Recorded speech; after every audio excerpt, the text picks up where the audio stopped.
finishing the connection of an Ethernet or a data cable. So just running through all of our tasks today. They're going to continue finishing connecting that data cable that'll link the US segment and the MLM. That's going to be used as a redundant path for any payloads housed in or on MLM in the future, also providing a redundant path for controlling the European robotic arm, or the ERA, on MLM that arrived to service the Russian segment with the new module. They're also going to be redirecting an external monitoring unit. It's mainly used for inspecting any plume impingement. All of the primary thrusters on the space station are located on the Russian segment, and as you use propellant in space, it does have the potential to leave a residue or interact with the surfaces on the outside of the station. So this is just a monitoring unit already installed that they're going to reorient for future any operations. They have a number of bridge handrails, essentially gap spanners, you may hear them called. These are just handrails that'll be installed along the outside of the MLM to assist in translation or just moving around during future spacewalks. It launched without these handrails, and now they're being installed just to assist in any future spacewalks by these cosmonauts. Again, we're going to have about a dozen, just shy of a dozen total, to do all of the outfitting of the MLM module, and so this will assist in all their future endeavors. They're going to be routing a number of cables today, so that first one, that Ethernet cable, they're also going to be connecting some cables for the TV system between the Russian service modules, Zvezda and MLM, to integrate their two TV, their video systems. They'll also be routing and connecting a cable between the CORS units. So the CORS is used for the automated rendezvous and docking of the Russian Progress spacecraft, the cargo craft. They'll be connecting a cable between the service module and the MLM to integrate the two, and that will assist in the handoff that happens during the final approach of those Progress vehicles, as we'll be using MLM as a docking target in the not too distant future. Aside from that, they're also going to be installing a platform with some adapters on the outside of the MLM that will be able to host any payloads in the future.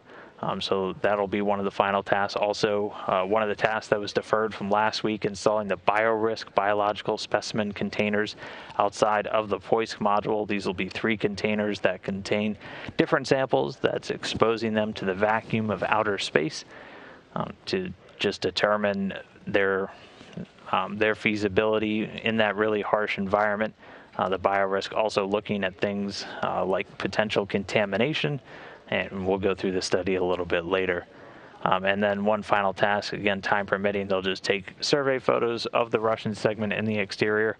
We'll see them taking photos quite a bit throughout the day as they continue to attach all of these cables, usually taking photos of the final attachment point, and those all get shared with engineers down on the ground for a final review to make sure everything looks good. And we'll have a couple of connectivity tests throughout the day of the spacewalk as well, as they get all of these different cables attached. So all told, spacewalk planned to last just shy of 6.5 hours, 6 hours and 26 minutes in the exact accounting. Again, that's just an estimate of everything. We'll be going off the schedule pretty quickly once we get moving.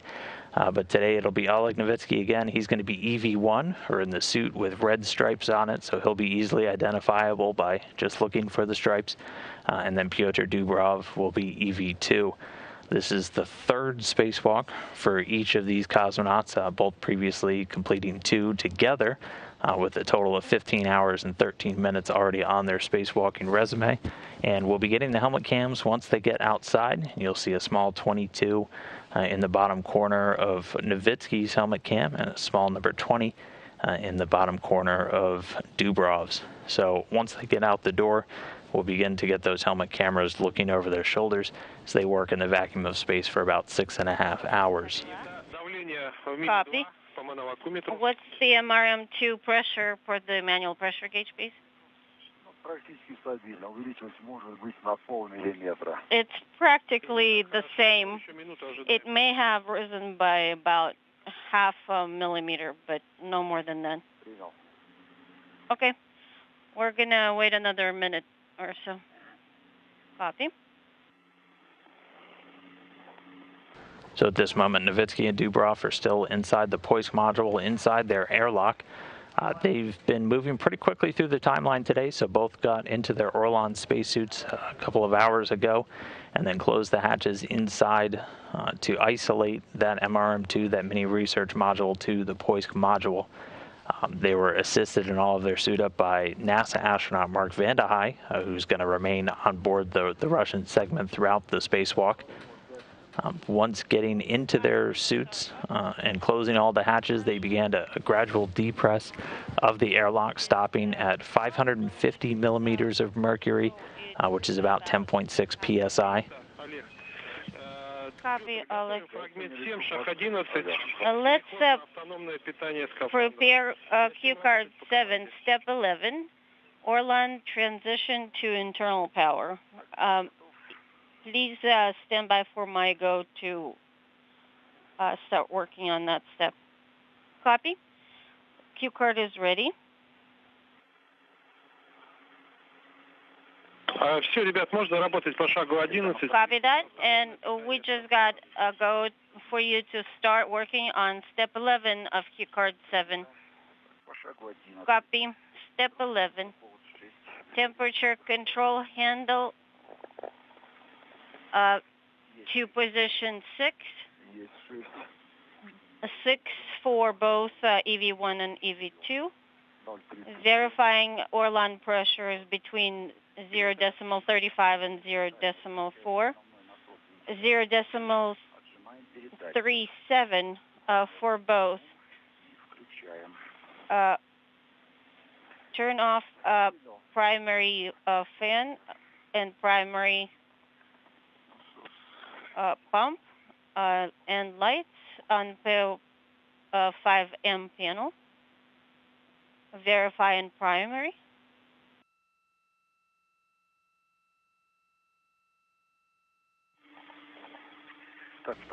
And again, right now, they've continued the depressurization of the Poisk module. They were able to bring it down to about 10.6 psi a little bit earlier today, entering into what's known as a pre-breathe, that taking place just a little while ago at 13:45 GMT, or just about 8:45 Central here in Houston. They completed that after about 30 minutes, that pre-breathe done to just kind of help purge all the excess nitrogen from their blood, as when they're in these suits, they're going to be breathing pure oxygen. Those familiar with U.S. spacewalks see the astronauts typically doing some light exercise. The cosmonauts able to purge the nitrogen without going through that, as their suits operate at a slightly higher pressure. You're hearing them call out some numbers between 0.35 and 0.4. Locking in at 0.37, that's measured in atmospheres, so 0.37 atmospheres is about 5.4 psi, which is what they'll be operating in throughout the spacewalk today. 1 and 2. Power is off on the panel. We're both on internal power. Demating electrical umbilical. That's complete for both suits. Copy. And sounding like their suits on internal power. Now, for U.S. spacewalks, that will typically start the beginning, but for Russian spacewalks, we mark the beginning of the EVA, or the spacewalk, once the hatch is open. So we're still a couple of minutes from that, expecting it to open around 10 a.m. Central, 11 a.m. Eastern, or 1500 GMT.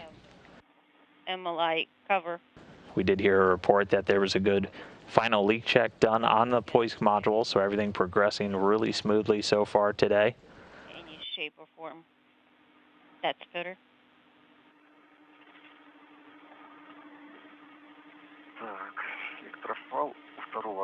And then before we really dive into the spacewalk today, we did just want to give an update for folks that had heard about a smoke alarm inside the space station last night.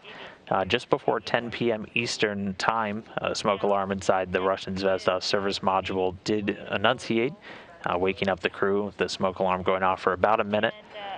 The crew did report burnt plastic or an electronics type smell in the Zvezda module. Reported the same but faint smell also in the U.S. areas in Node 1, which is connected directly to the Russian segment. No source was found, but air filters were quickly replaced. The crew was able to go back to sleep, and all signs of the smoke smell dissipated. So didn't impact any of our operations so far today. No impact to the crew themselves, who are going throughout their normal day and the spacewalk proceeding normally. But we did just want to give that update before we really dive into today's spacewalk activities. ISS Orlan interface unit. The O2 flow selector knob is in O2 closed position. Can you, Peter, can you see if the blinkers are closed or not? It's kind of hard to see, but I think it looks closed. And this is Peter. I can confirm that O2 open is closed. Verifying pressures.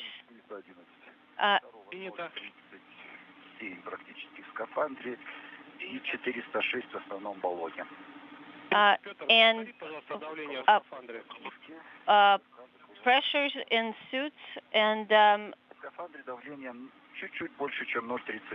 pressures in primary oxygen tanks. It's at 0.36 for EV1 and primary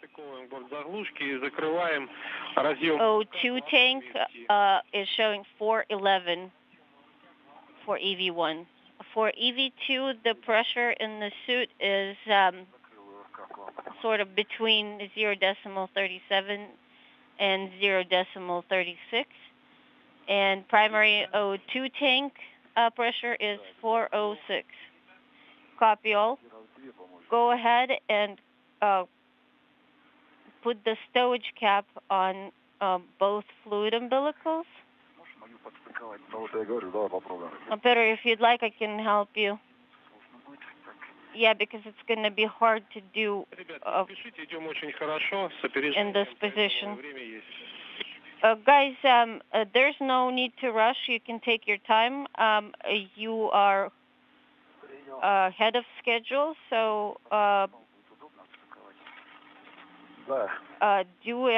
take your time to do everything right.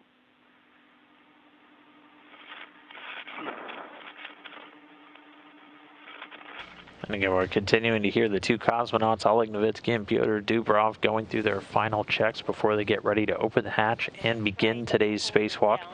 Again, they're in those Orlan spacesuits. They're giving out pressure tank pressures, also reporting on the pressure levels of their suits. Again, they're going to be operating at right around 5.4 to 5.7 psi throughout the spacewalk. Normal atmosphere pressure inside the station, and for those of us here on planet Earth, is about 14.7. So working in a lower pressure environment just so they can still effectively move inside of their spacesuits, which are in of themselves almost miniature spacecraft, having a backpack with oxygen tanks, batteries, communications equipment, and they are a pressure vessel. The Orlan's a little bit different from the large EMU spacesuits that you're familiar with U.S. spacewalks. The Orlan is a one-piece suit, and it's entered in from the back almost through a hatchway, essentially, with the backpack swinging over. The backpack does have, again, all of that vital life support hardware, much like the EMU does. One other difference is with the Orlan, the helmet and the visor and the body are just a single metallic structure as opposed to multiple different pieces. The arms and legs are made from a softer material, obviously allowing them to maneuver around in the vacuum of space and in microgravity. But then the crew also wearing a liquid-cooled garment, very similar to ours, which they're able to control with the temperature gauge on the suit, either raising or lowering the cooling for them inside while they're working. But at this moment, we've already gone through the final leak check on the Poisk module, so once the crew gets through these additional suit checkouts, we'll be ready to open the hatch and begin today's spacewalk. Greetings, Artyom. And then once they head outside, they'll get a protective ring installed and then arrange their safety tethers before they pull some of the cable bundles out, turn on their helmet cams, and then move off to begin our task for today. One of the first primary tasks is going to be finishing the mating or the connecting of an Ethernet cable that was routed on a previous spacewalk and helping to integrate MLM into the US segment. Again, this Ethernet providing a redundant path for any future payloads hosted on the module, and also a redundant path for the European robotic arm, which is going to be the primary manipulator over on the Russian segment now, maneuvering payloads or potentially spacewalking astronauts in the future. Maybe just one, or we can just turn on both, I guess.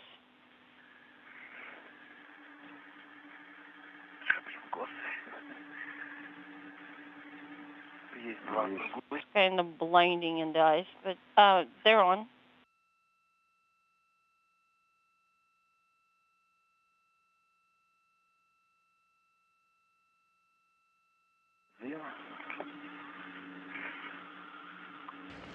And this view is looking at what's going to be a lot of our work sites today.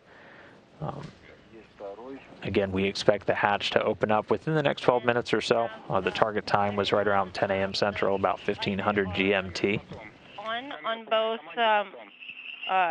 Orlan suits. Copy. What about cameras? Cameras will come in later. Now we need to make sure that all of the items are secured and will not fly out where they're not supposed to. Copy. Now, verify that you are you have at least one tether point that you're hooked to inside the module.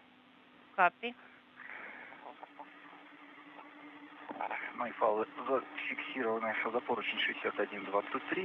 This is Peter. My both tethers are Принято. Давление не более 15 миллиметров у нас сейчас в отсеке, да? My two tethers are secured to a handrail, and this is all like if you want. My both tethers are hooked to a handrail 6118. Copy. Can you confirm that the pressure inside the airlock is less than 15 millimeters? Yes, it's less than 15 millimeters. Copy. Then go ahead and take out the hatch opening tool. It's out. Verify that the marks match.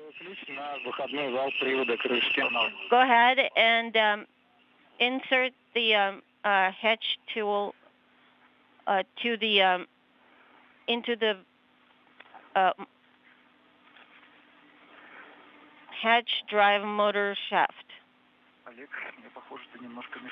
Oleg, I think you're a little bit in my way. Just a tad. Or more specifically, it's your back that's in my way.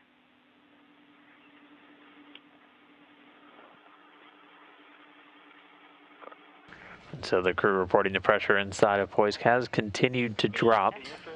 We were looking for it to get to about 12 millimeters of mercury, or just about 0.2 psi. Decal and the arrow on the hatch. Rotate the hatch tool all the way to open position. Copy. Rotating.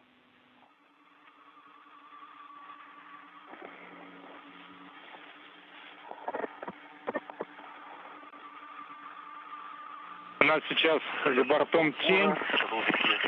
Right now, we're in eclipse.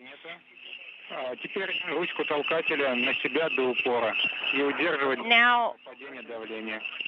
Now, pull the push hatch sealing mechanism, a hatch tool, all the way towards yourself to a hard stop, and hold it like that until we release all the remaining pressure. Copy.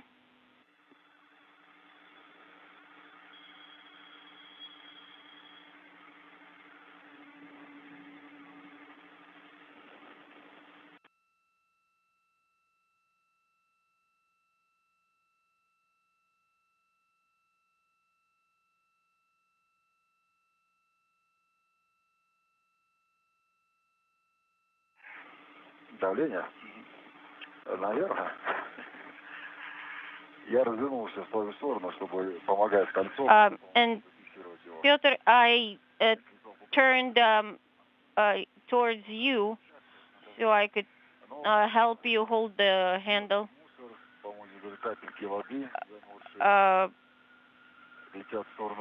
And there are some droplets, particulates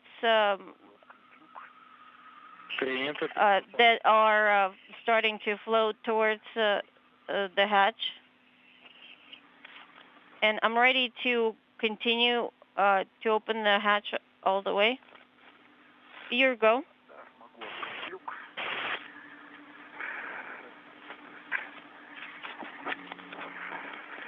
Приступаю, запускаю таймер ЖКД.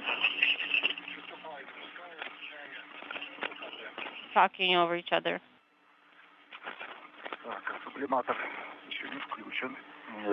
And the sublimators are not on yet. It's just that something squirted. Maybe it was something that was remaining in the fluid umbilical. Yes, don't turn on sublimators yet. That's going to come in later.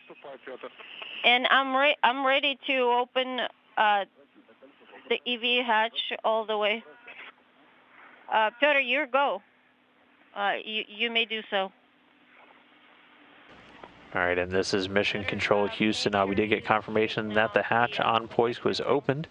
That hatch opening coming at 9:51 a.m. Central Time, 10:51 a.m. Eastern, 14:51 GMT, marking the official start of Russian spacewalk number 50 on board the International Space Station. Again, that time, the hatch on Poisk opened at 9:51 a.m. Central, 10:51 a.m. Eastern, 14:51 GMT. With the hatch now open, they're going to start making their way out to begin today's tasks. First up, EV2, or Pyotr Dubrov, the cosmonaut wearing the suit with the blue stripes, is going to make his way out first, fixing his safety tether and moving outside of the airlock. Following that, he'll work with Novitsky, who's EV1 in the suit with the red stripes, to take a cable carrier with some of the cables that they're going to be routing and connecting today out of the airlock before they turn on their helmet cameras, and then Novitsky will make his way out for them to go on to their respective tasks. They're going to be splitting up pretty quickly once they get outside with... got the hook. This is all like... Go ahead and secure it to handrail 201, and make sure you have the right slack selected. That's complete. Copy. Now you may start to install the protective ring.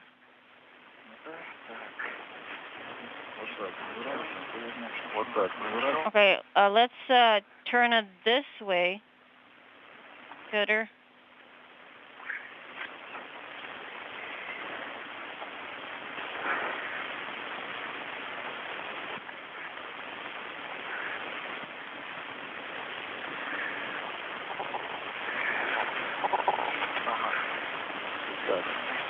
Ставим замки. Так, ставим замки. Так. Так, ну, встал. And again, at this moment, the hatch is open, and EVA 50 spacewalk number 50 in the Russian segment has officially begun. That hatch opening coming at 9:51 a.m. Central, 10:51 a.m. Eastern. This is not the most user-friendly design, I must say. But this is EV2 reporting. The flag is up, and we can report that the protective ring is installed. Can you do it a good pull test? Yeah, we pulled and tagged on it. It's installed stably. Copy, Peter.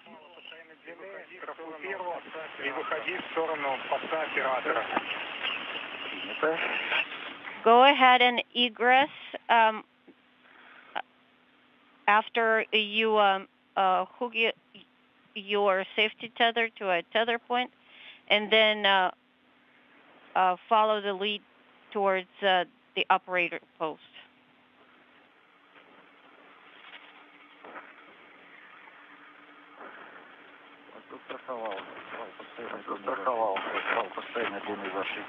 And we heard the spacewalkers confirm the protective ring around the hatchway into the hoist module is installed. So now Pyotr Dubrov is going to start making his way out of the airlock. The non-adjustable tether is secured on handle 6226.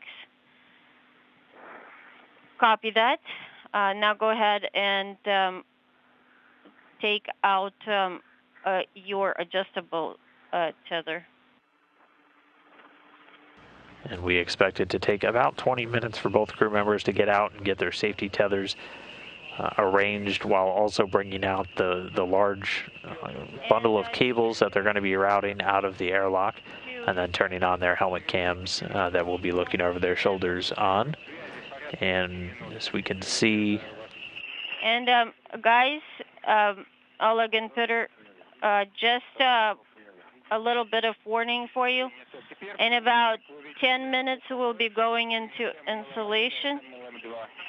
And in about 10 minutes, which is right about that time, we'll have an expected 5-minute LOS. Just be forewarned. Copy.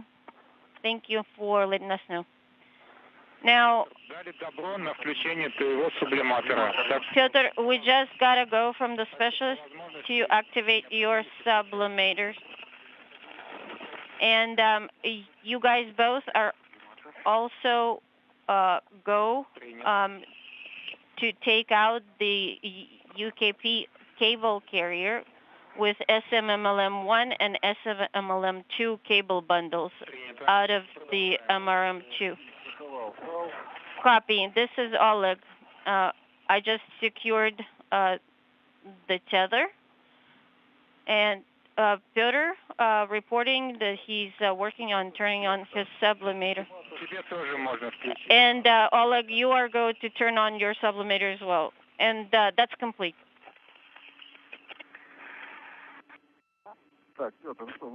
And a number of items as the crew continues to make their way outside of the hatchway. So Pyotr Dubrov in the suit with the blue stripes already outside.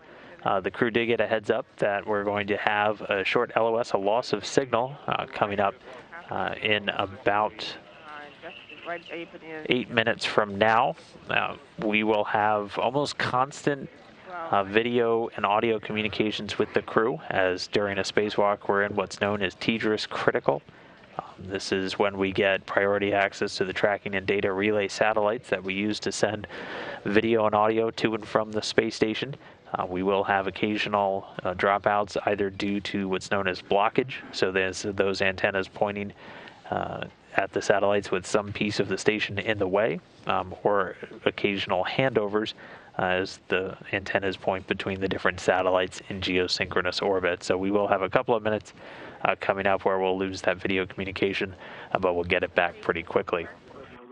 Meanwhile, the crew getting told to turn on their sublimators. Those just rely on physics to help cool the water that's going to be circulating inside of their suit, which again they can control with the temperature controller on their spacesuits to help keep them cool during the spacewalk. So turning those on. Also getting out 2 cable bundles with SMMLM1, or the service module MLM1 bundle, and also bundle number 2. So with Nowitzki still in the airlock, he's going to hand those outside to Dubrov, who's going to then secure them onto a handrail temporarily. Then once both crew members make their way out, they'll turn on those helmet cams. Again, making sure that they have their safety tethers in place first, as the crew members will always be tethered to the station at all times during the spacewalk. And then after that, they'll be able to start moving out to begin all of their initial tasks. Again, one of the first ones we're going to tackle is to finish mating an Ethernet cable, a data cable that was routed during a previous spacewalk to help integrate the U.S. segment of the station with the newly arrived MLM. That'll be a redundant path, providing data for any future payloads, and also a redundant data path for the European robotic arm. So in this diagram, you can see the Ethernet cable connector plate. They're going to be moving down there to install that and integrate MLM additionally. We'll have another patch cable that'll run between the new laboratory module and the service module, and that'll get installed a little bit later on today's spacewalk. Again, this is just one of almost a dozen spacewalks that are planned to continue to integrate MLM into the station and prepare for all of its operations. They were able, during the spacewalk last week, to successfully connect all of the power that's going to integrate MLM into the station's power system. Previously, it was being powered by some temporary feeds from the service module, but now with these in place, they'll be able to access the electrical power generated by the station's large solar arrays, with that being fed directly to their systems. So that was done successfully. I still have a couple of data cable tasks for this one, and also going to be integrating today some of the TV, the video systems between MLM and the Russian service module, along with the Core's automated rendezvous antennas, those used for the Progress spacecraft as they come up and dock to the space station automatically. An active system on the Progress basically talks to a passive system on board the station. The cable is going to tie the MLM and the service module systems together for visiting vehicles that are heading up to the multi-purpose laboratory, or the future Russian node module that's scheduled to that's slated to arrive a little bit later this year. And that way they'll be able to use the core system inside the service module up until they get to what's called station keeping, so just before the final approaches, and then they'll hand over to the core's antennas on board MLM. But meanwhile, back at our spacewalk, it now looks like Oleg Nowitzki making his way out. So with both outside, we'll now stand by and hopefully get those helmet cameras in the not too distant future. We'll be able to bring you in to look over their shoulders as they work. And again, now outside, the crew members are going to be splitting up to go off and start their respective tasks. Gennady, could you repeat your last? Nowitzki's going to install the cable carrier for all of the cables that they're going to be routing on a handrail. And then turn on the IS there in the middle position. Yes, it's in the middle position. Okay, EV1, EV2 as well has the cold hot control in the middle position. Yes, I see the arrow. I am turning it in the direction of the flywheel. Copy. Actually, in about a minute and a half, there will be an LOS. It's an expected one. Alex Peter, cold, hot candle. Inaudible. 81 is on 1. Inaudible. Cable bundle is on the translational handrail 303.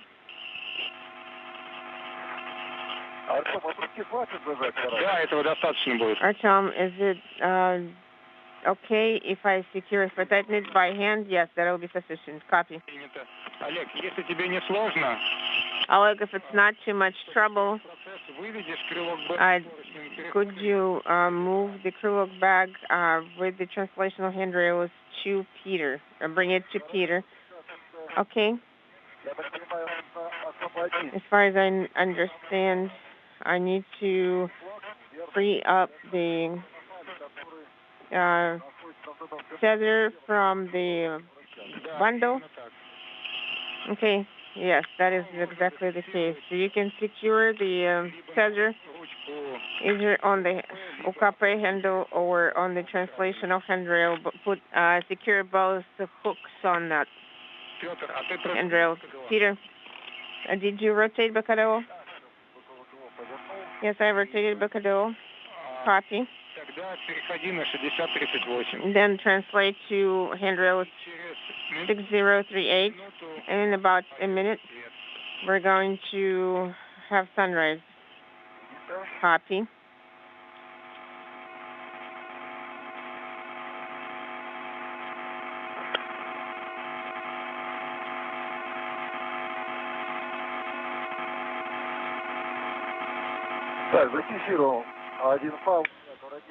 I secured one tether.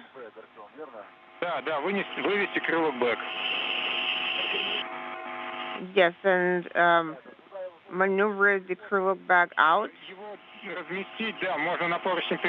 You can put it on the translational handrail, and Peter is going to take it when he starts translating along Strela. We're going to have an LOS, as I mentioned previously, Oleg, after you maneuver the crew log bag out. Translate to the Ethernet reel. Okay, over the operator post. Yes, over the operator post. And Peter, you perform the photography of the two antennas of the cargo vehicle. And we're going to be looking forward to your photographs and your reports. So there are several payloads here. So we will come back, take a look. So my visual inspection, there's no damage on the antenna and the reflector. As soon as the sunrise, after the sunrise, I can give more details. So on the right side, copy. Copy, Peter. Very large, major interference. I confirm. The comm is getting worse.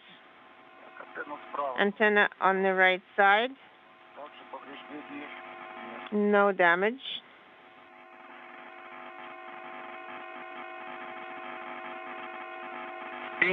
Copy.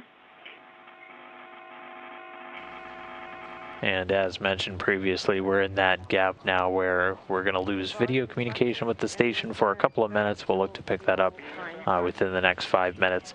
For now, though, both crew members, Oleg Novitsky and Pyotr Dubrov, outside of the Poisk module, already moving off into their first task. Novitsky, EV1, he's in the suit with the red stripes. Right now is securing a cable carrier with some of the different cables that they're going to be routing and connecting today on a handrail. Meanwhile, Pyotr Dubrov, EV2, in the suit with the blue stripes, is taking some photos of the currently docked Progress MS-17 or the 78P Progress vehicle. He's taking pictures of a couple of the antennas. They'll be taking photos of quite a bit of their work today. All of this just gets sent back down to teams on the ground for additional review. Once they're done with these initial tasks, they're immediately going to jump in to routing the Ethernet cable, the data cable, to help further integrate the multi-purpose laboratory module with the U.S. segment of the station. Such low light. The sun is shining from the other side. Okay, copy. We will be standing by for now until the sun rises a little bit. So I secured this with the hook and with adjustable tether. Copy, Oleg.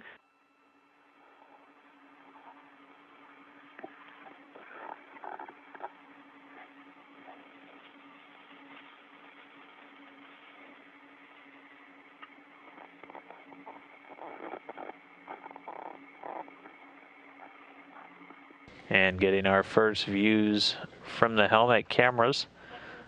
This one.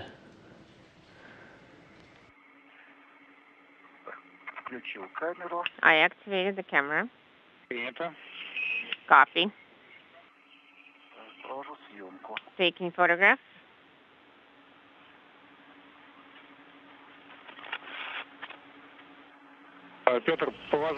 We're still having the spotty connection with our video. We'll look for that to lock up solidly in the next couple of minutes, but getting the first views from the helmet cameras. It looks like we did have a bit of an audible with the numbers, and you're going to see the number 20 in the bottom right corner of the helmet cam on Oleg Novitsky. He's wearing the spacesuit with the red stripes in his EV-1 today, and then Pyotr Dubrov will look for his helmet camera that'll have the number 22 in the bottom corner. Of the cargo vehicle antennas.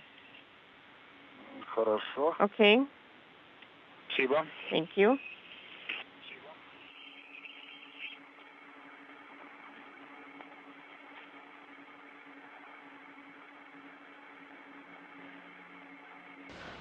But as of right now, we're already 22 minutes and counting up into today's spacewalk, which did begin at 9:51 a.m. Central, 10:51 a.m. Eastern. As they opened the hatch on the Poise module and started making their way outside.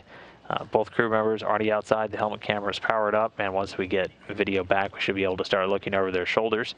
Already moving into their first task, Pyotr Dubrov working to take some photos of antennas on the Progress spacecraft, currently docked to the station, while Oleg Novitsky finishes securing a cable carrier on one of the handrails just outside of Poise before he moves over to start getting the cable reel of that Ethernet data cable that's going to connect the U.S. segment with the new multi-purpose laboratory module.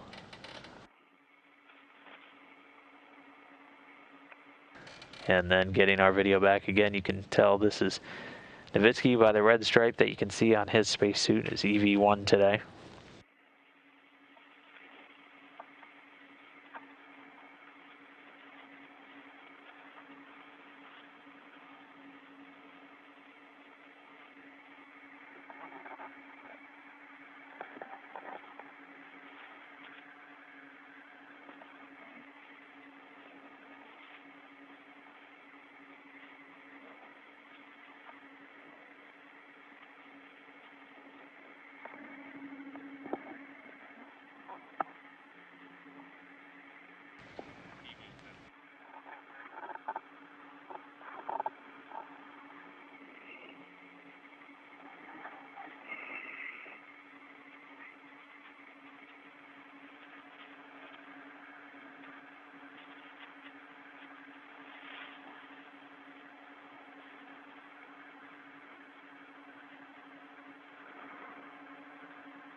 I have approached antennas quite closely.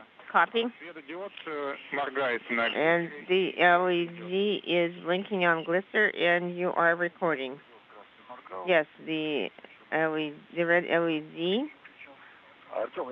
is blinking and actually has been blinking. So can I take videos, the imagery from here? Yes, you can. Yes, exactly from this particular distance. We need that as a backup. Okay, copy. I'll do it. Let me secure myself in a more comfortable position. Copy.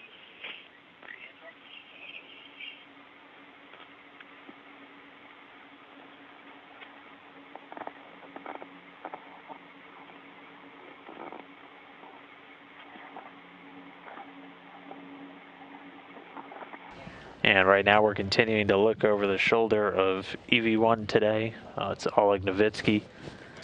The team's working to also get the helmet cam activated for Pyotr Dubrov, EV2. We did get a quick glimpse at him. Right now we can see Novitsky stationed right at the top of the Strela arm, which has been used previously to help maneuver cosmonauts and also payloads around during spacewalks. Go get the crew look bad, and then I'm going to go to install the handrail. Okay, you took videos of both antennas from as close as possible, and from mid-range, yes, as close as I could get to. And as close as I could get to the antennas, I secured my tether to 6038, and I got as close as possible to the as close as possible to the antennas. Okay, and also then go to the translational handrail. Yeah, Oleg already has the bundle for you. Okay, thank you, Oleg. So I'm going to secure it now to Peter and to the reflector. Okay, thank you, Oleg. You can turn the camera off. Make sure the LED is no longer blinking, no longer on, and go to the and go get the Ethernet bundle, Ethernet cable bundle. Okay, copy.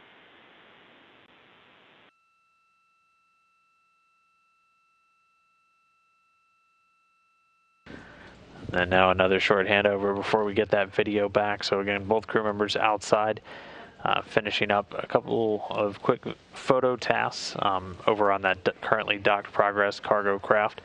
They're going to start moving out now to secure a couple of different cable bundles.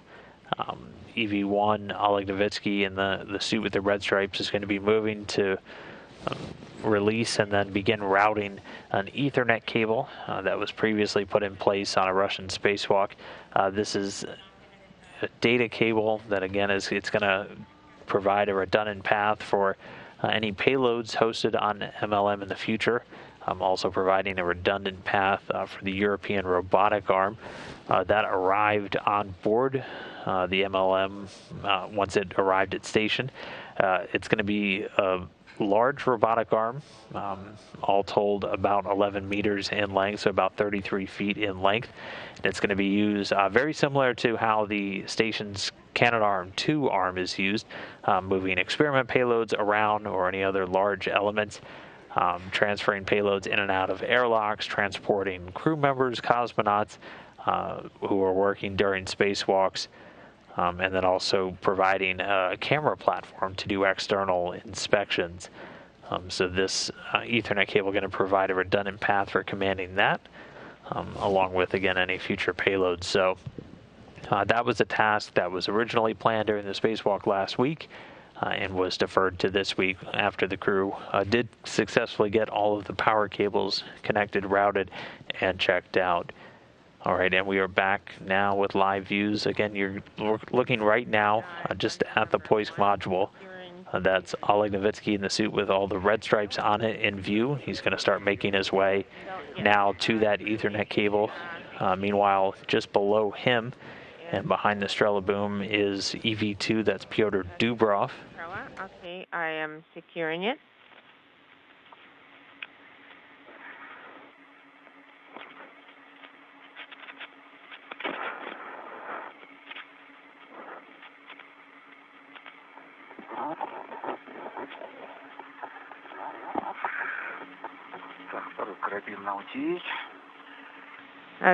Hook number 2 on OTA.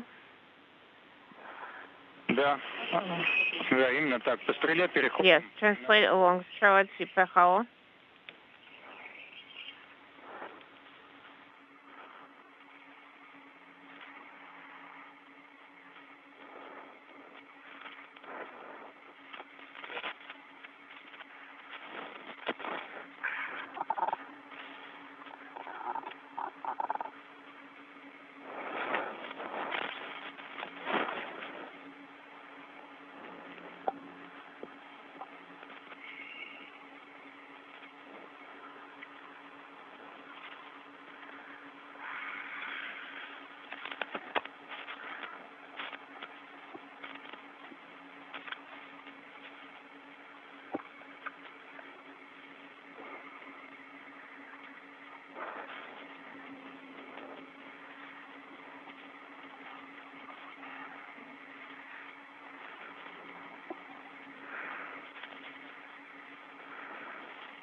And we're just about 31 minutes into today's spacewalk.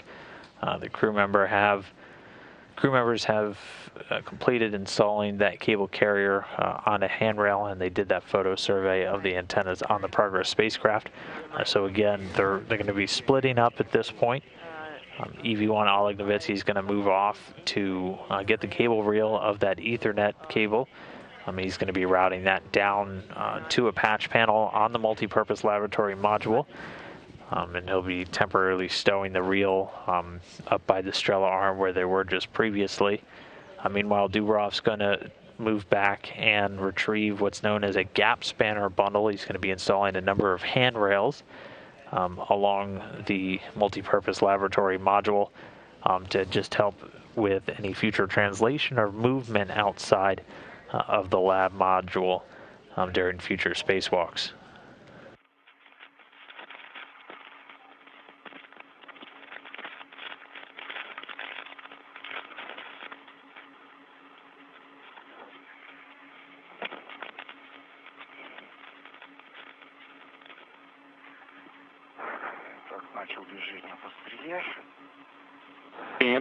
I started my translation along Strela.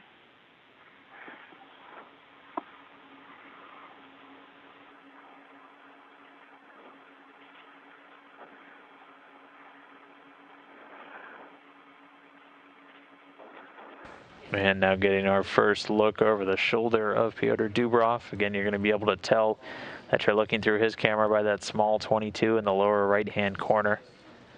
He's continuing to move along the Strela boom right now. And one of his first major tasks is going to go and retrieve the gap spanners, essentially long handrails from the airlock, to begin installing those in the external part of the station.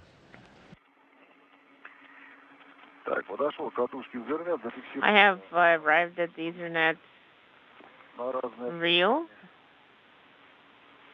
I have secured myself to the handrails. Okay, you can now secure the reel and start removing it. Artem, what are we going to do with the safety tethers? These safety tethers we are going to leave for now if they're not going to be in the way. And after we're done working with the reel, then we're going to attempt to remove this tether and use it to secure the to Strela. If it's not going to come off easily, then we're going to jettison it along with the reel. So is it going to be sufficient if I secure it here on the handrail? Yes.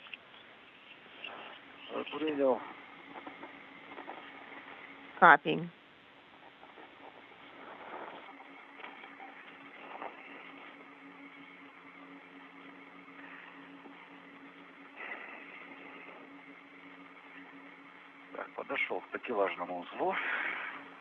I arrived at the grapple fixture.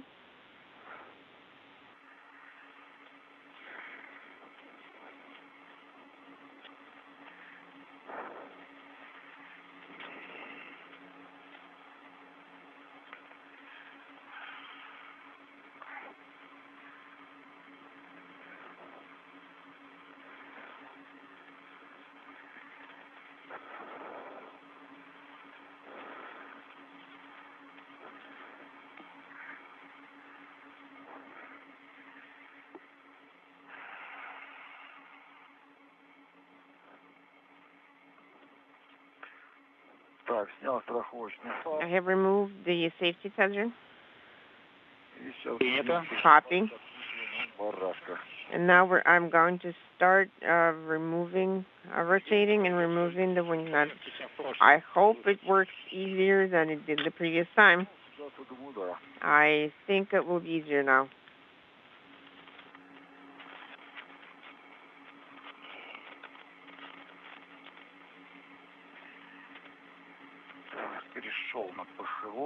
I have translated to ПХО.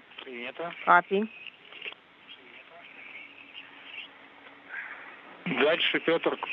Pressure on.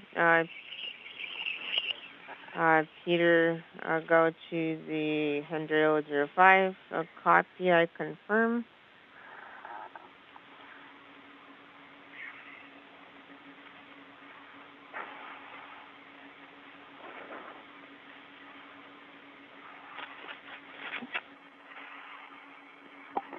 Я вам хочу сказать сразу то, что торопиться не надо. I wanted to tell you right away that please do not hurry.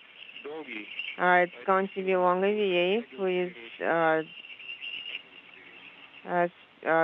pace yourselves. Copy.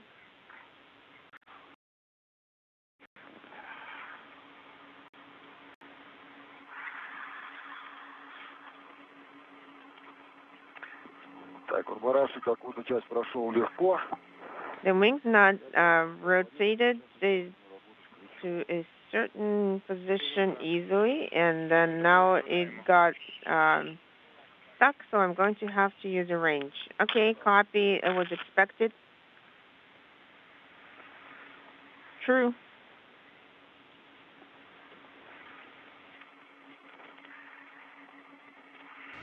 "37 minutes into today's spacewalk." Again, you can tell that they've already gone their separate ways.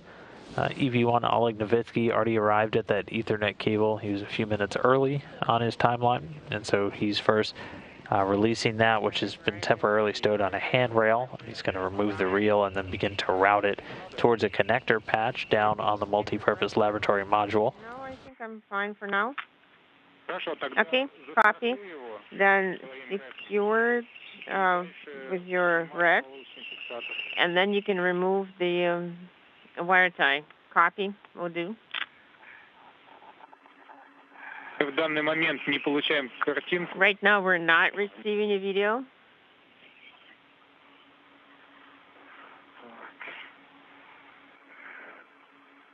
Уже наблюдаем. Now we're watching. We see the video again. Artem. The wing nut is loose. I backed it out completely. You can probably see it, but the little stopwatch is not. I'm not able to extract it. Do you see it? Yes, I see it. That means the latch is broken. Okay, Oleg, we're going to follow a bed.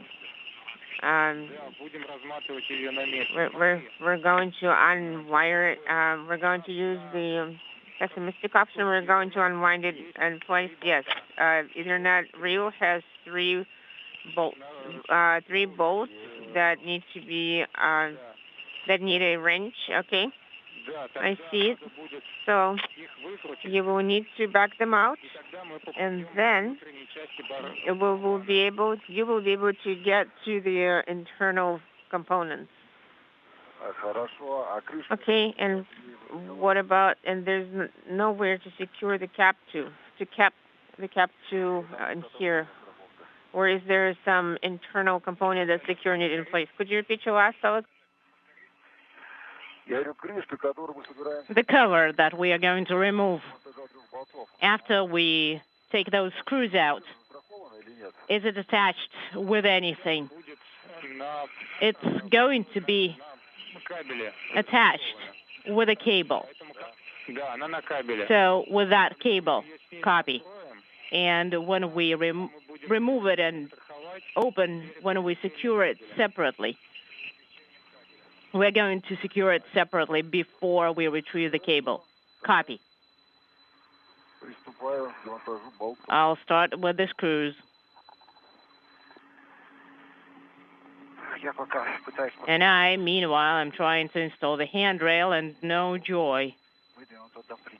I have extended it as much as I could up to the stop point, and I still can't attach it.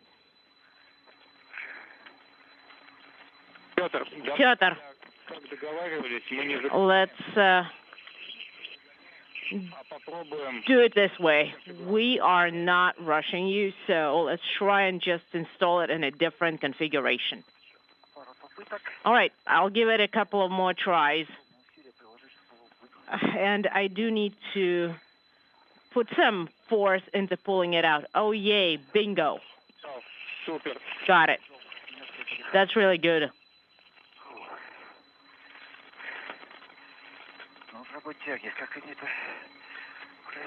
So, all right, I got it.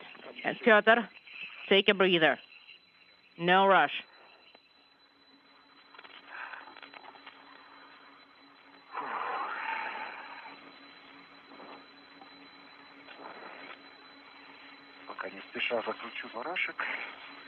All right, and I will work with the swing nuts for now.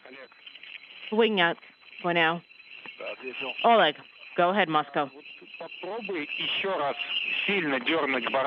Try and pull that wing nut, like with a lot of force. Well,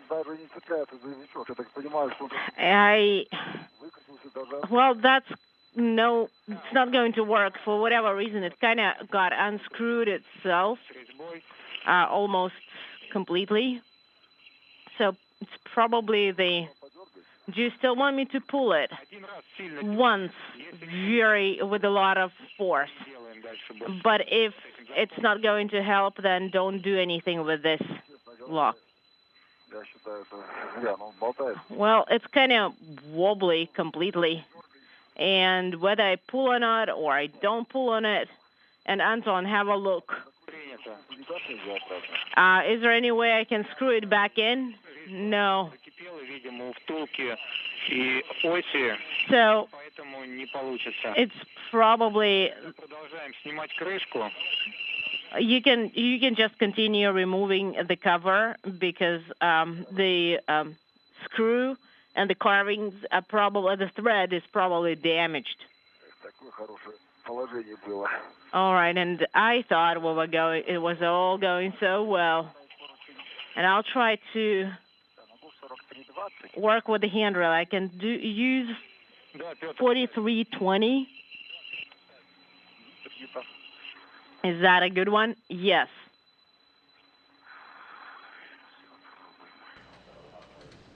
And this is Mission Control Houston. So you may have noticed an increase in the quality of our helmet cameras as we're now getting the HD views from both spacewalkers.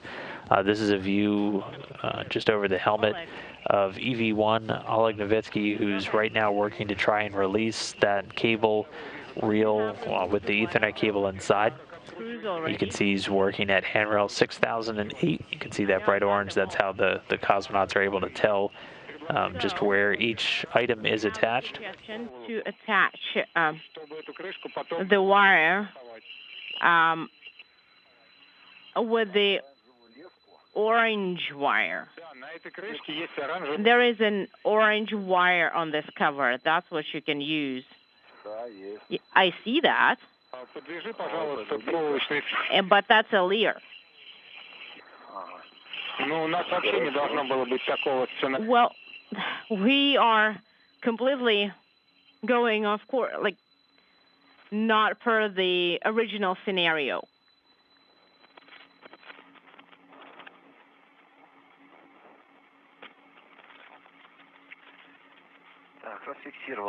All right. I have secured the handrail 4320. And now, Piotr, thank you. You can move and start working with handrail 4300. I am installing it. So you have just unscrewed it, right? All right, it's free now. And the lock has been closed.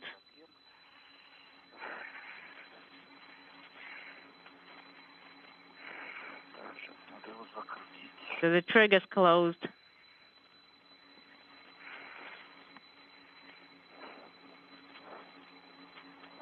And meanwhile, we're now looking through the helmet camera of Pyotr Dubrov EV2. He's in the process of installing what you'll hear called a couple of different things, now being called gap spanners on today's spacewalk, essentially just long handrails. There's several of these that are going to get installed today. 3 that were carried over from the previous spacewalk getting installed outside of the multipurpose laboratory module. Feeding hole, and the markings are all aligned, so everything's looking good there. and I will see if the threads are aligned.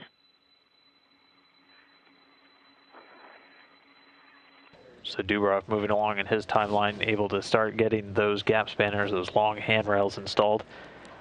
Meanwhile, Nowitzki still working to try and troubleshoot an issue he's having releasing the cable reel from a handrail on to begin routing that Ethernet cable down to the MLM.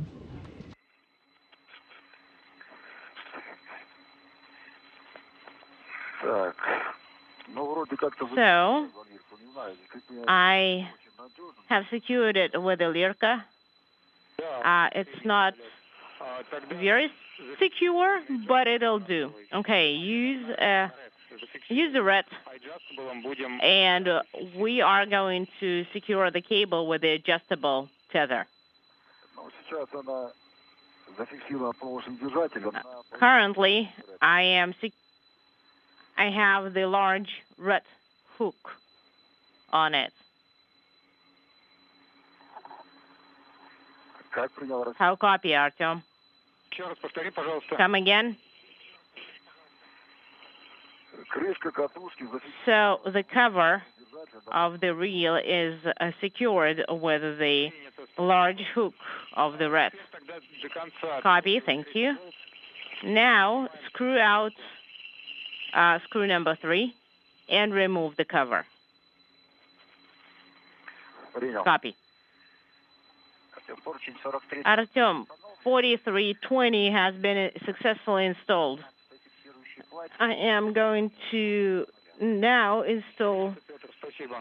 I will translate to the platform, and I am starting working with 4300. Copy.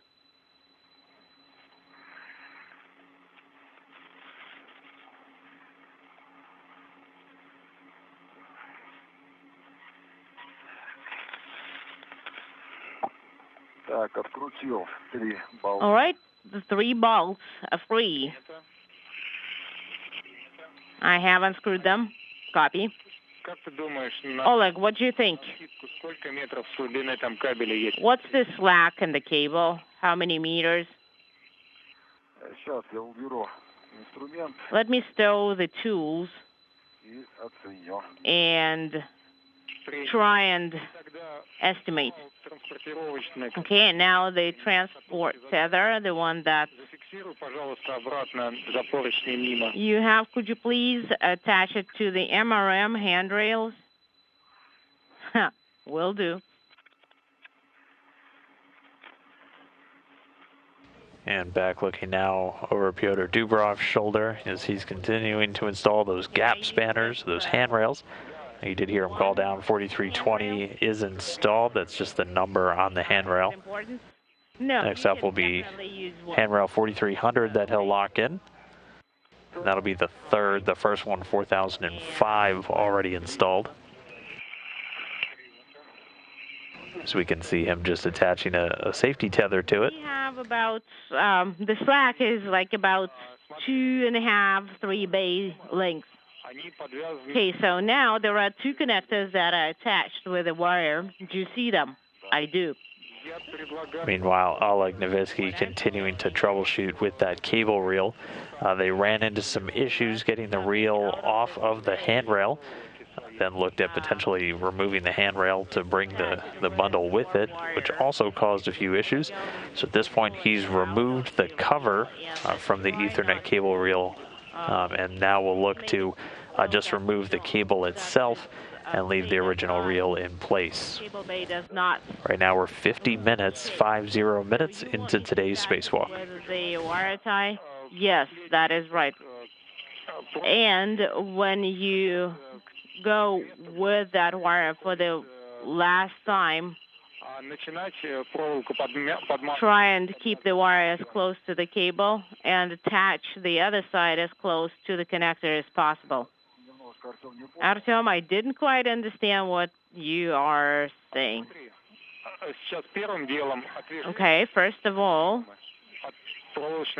those connectors need to be freed from the reel, then you take those connectors and you attach them with your wire tie or with the same wire tie that is currently on the reel, whatever is more convenient for you. And then afterwards, okay, hold on, just stand by. There is a wire tie on the side of the MLM. And I don't see which way it goes. Copy. In 2 minutes, we are probably going to go LOS for about 5 minutes. Well, maybe I'll figure it out before that. Okay, that's a very narrow passage here. I basically have to crawl through here, and everything's catching on me and grabbing.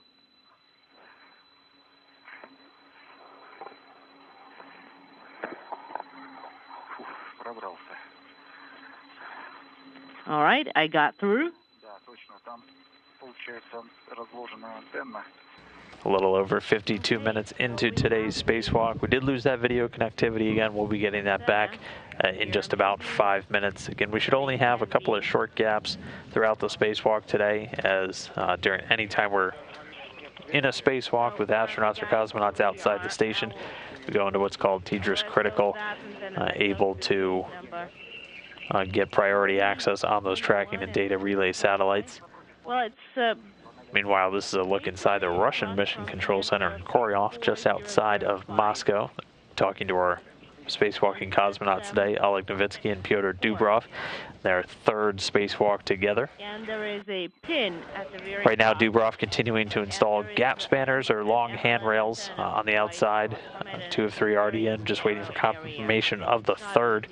Meanwhile, EV1 Oleg Novitsky is still at that Ethernet cable reel, trying to troubleshoot it. He removed the cover from the reel and is now trying to work to just remove the cable itself, leaving the reel housing in place so he can start routing it down to a connection panel on the multi-purpose laboratory module to finish off one of the tasks from just last week. So they're telling me, unfortunately, we would not be able to fold or retract those antennas. That's a shame. But we're basically done with them. They're no longer needed. So if you damage them, that's fine. Just make sure they don't damage your suit. So you can touch them if anything, so don't worry about that. Okay? Artyom, what do you advise about the cables? So how do you want me to secure them here? I have an idea. Why don't you take the connectors that you have freed and tied and make a cable bay with that wire?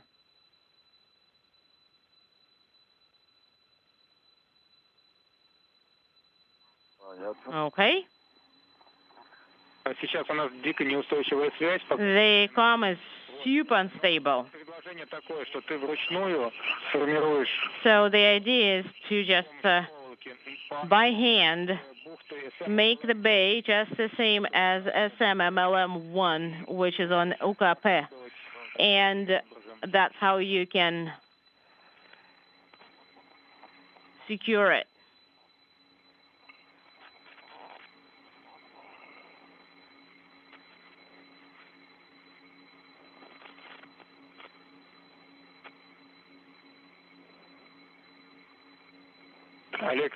Oleg, Pyotr. So where are we?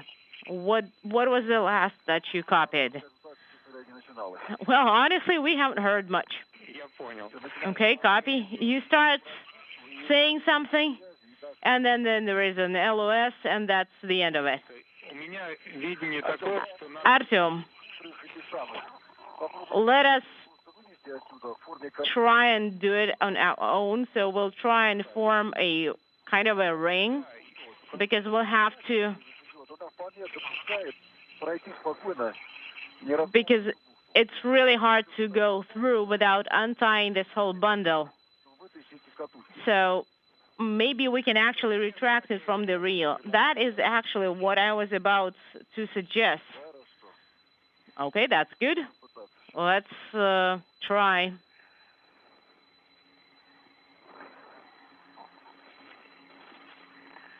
Завершаю установку поручня 43.00. Собачка защелкнулась. Okay, the latch is closed. Everything's looking good here. Copy. 4300. This handrail has been installed successfully. Copy. I'm only hand tightening the screws, though. Петр. Piotr. Сейчас, Yeah, go ahead. наверное, Олега мы какое-то Piotr. будем ожидать. Oleg will probably have to wait. Will be standing by. Could you see H3, H4, H3, H4 connectors on PHO? Let me see. Let me check. I can see some connectors, but I don't see what number they are. Да, для этого надо переместиться на... Right, you need to move to 4003. That's the handrail that you need to use.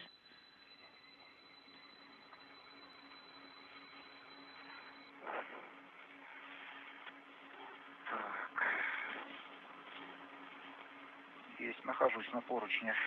Okay, I see I'm on handrail 4003. Okay, and now Надо дальше по правой стороне. If on the right side there is like a tiny writing in black. So it's basically no, not that connector, the next one. По кругу правее. Go around to the right. Well, there aren't any handrails there. No, there are no handrails.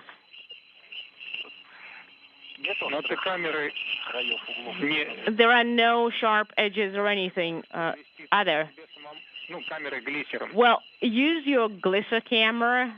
You don't need to go there, but use your Glisser camera. Please do not touch anything there. Copy. I will only use the MLI to hold on to. If you can reach that connector with your hand, did you find it? I don't see any numbers on them. I do see that it's a connector. It's under antenna 4 numbers X. But I don't see any number, anything that's written on the connector, and my tether is too short. Okay. So get the Glisser for now.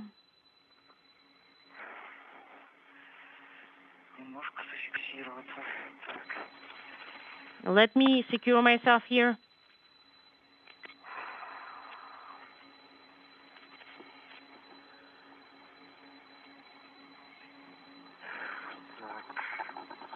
And we just passed the hour mark into today's spacewalk. Right now, both crew members are going to be linking up. Oleg Novitsky still trying to work with that stubborn cable bundle with the Ethernet cable that they're going to be routing down to the multi-purpose laboratory module, providing a redundant path for payload commanding and also commanding to the European robotic arm. Meanwhile, Pyotr Dubrov has finished his task to install 3 gap spanners or handrails on the outside and is now going to make his way up to join up with Novitsky as they route this cable down to a connection panel on the multi-purpose laboratory module. So we'll get an update shortly on just where they are in the timeline.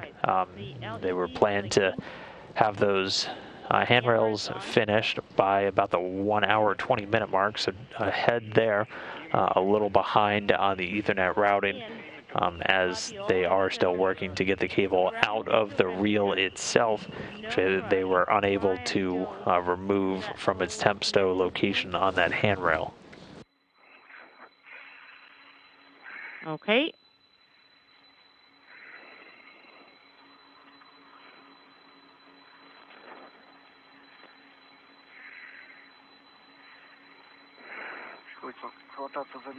I have to hold on to that MLI.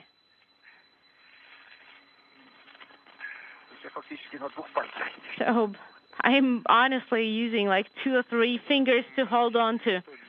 Right, it's a very challenging spot. So I have, this is Oleg, secured with 2 tethers.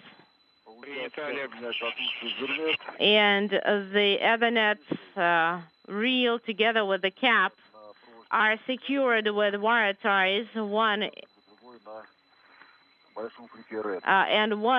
the other one is on the large red hook. And am I go to translate? Yes, you are.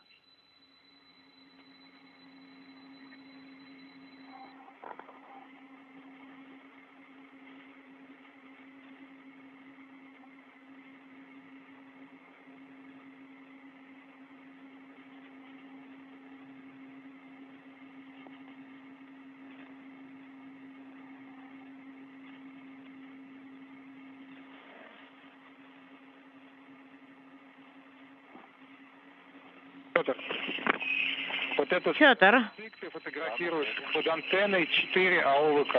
so you are taking pictures of the antenna and the antenna for AUVK, right? And can you lift up the camera a little bit, just a little bit, probably, well, as far as you can reach.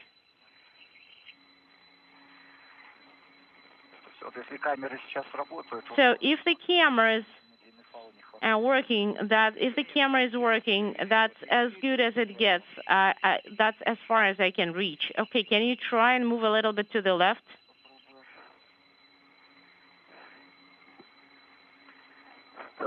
Okay. I have retrieved.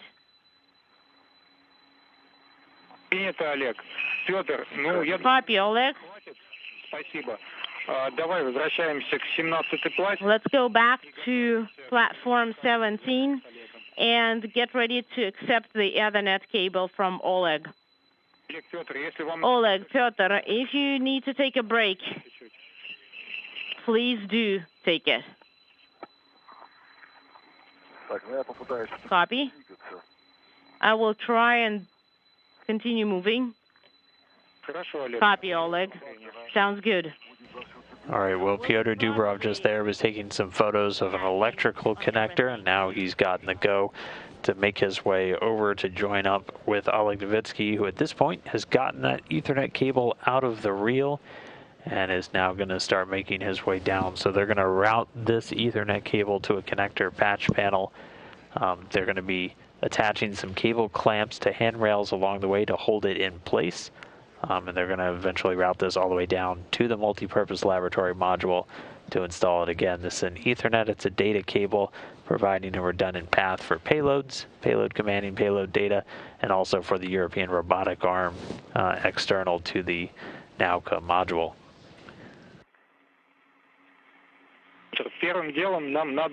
First of all, please secure the wire tie to the 4025 handrail. Support. Copy. As close to the body of MLM what is the number? It's 4025. So closer to the outer side. Yes, that's right. Copy.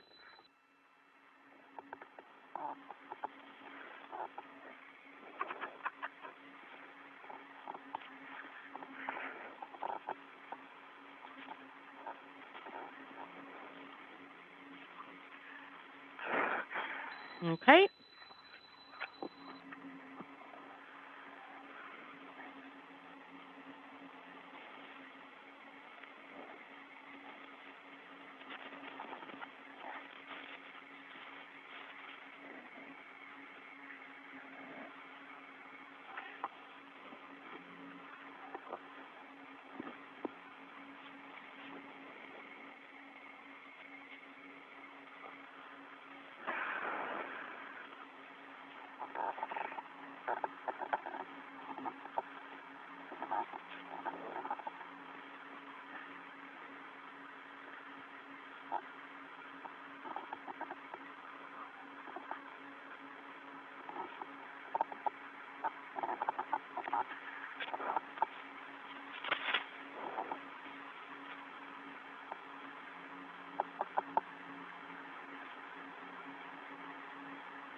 And we are 1 hour, 7.5 minutes into today's spacewalk. Right now, continuing to look just over the shoulder of Russian cosmonaut Pyotr Dubrov as he works to make his way to link up with Oleg Novitsky as they can now continue routing and then eventually connecting this Ethernet cable down to the multi-purpose laboratory module, the MLM.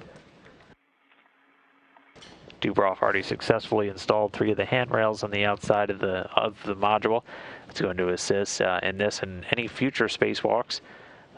He'll have one additional that could be installed later on the forward-facing side of MLM when the crew members go to install that, and a passive platform with attachments for future payloads.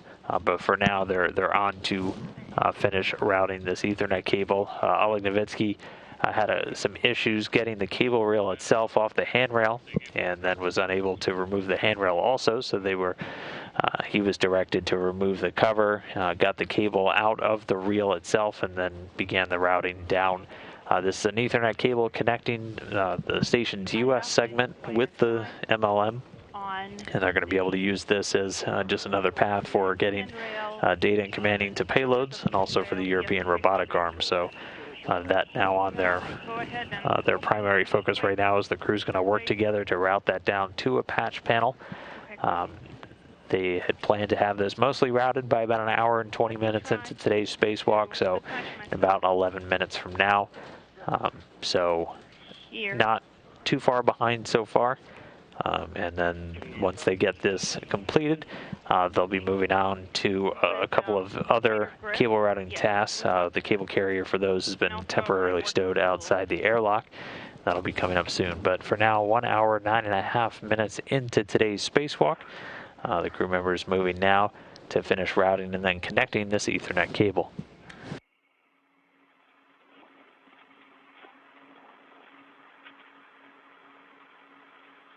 Я напоминаю, что фал с подтягом не является заменой страховочных фалов, так что страховочные фалы... I understand that the adjustable link tether is not a replacement for the safety tether. Okay, safety tethers are attached to handrails 4025 and 4026. Adjustable tethering link tethers are attached to 4025. Oleg, yes, go ahead. We are observing your complicated translation maneuver. You are near handrail 1500, and there are cables there, including the Ethernet cables, and in that cable grip, you need to move it so that it is oriented toward the MLM.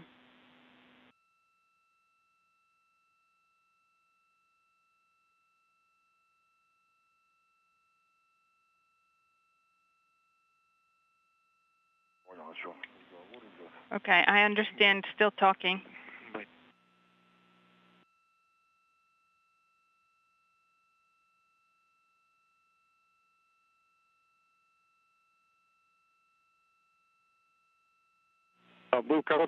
We had a short break. I think we were LOS for a second. Okay, we are going to have the coming into the installation in 10 minutes. Yes, copy that.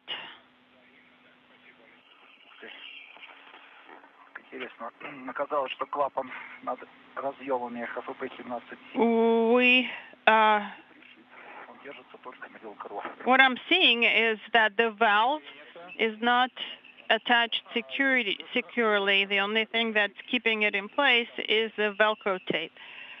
Okay, copy that. Can you please go ahead and attach that? Okay, I'm thinking maybe the adjustable link tether, adjustable tether. Okay, let's do the adjustable tether first. And then, because this is a small valve, we don't want to waste it with a adjustable tether. I was thinking maybe the red. Yes, that could work. In any case, we're going to be putting this away into the crew lock bag. Anyway, why? Maybe we should reinstall it.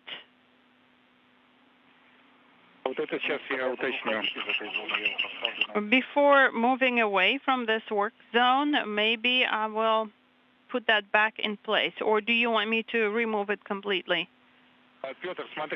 Peter, is my understanding correct that you are talking about the cable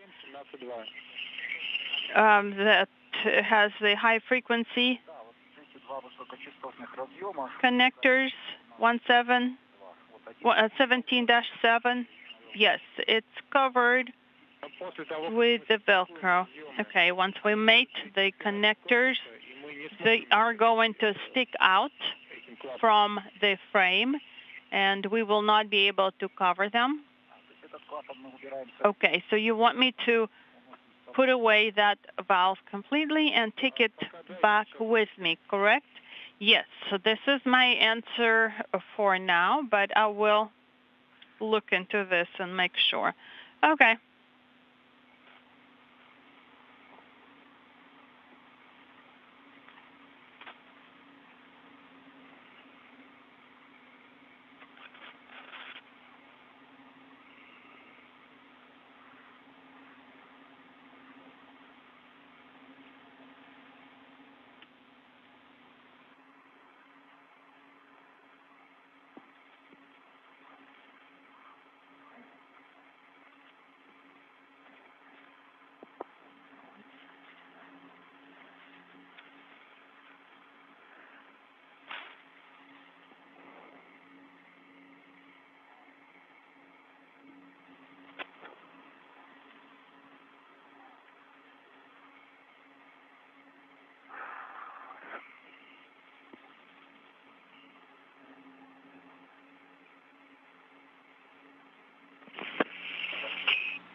Oleg, did you move the cable?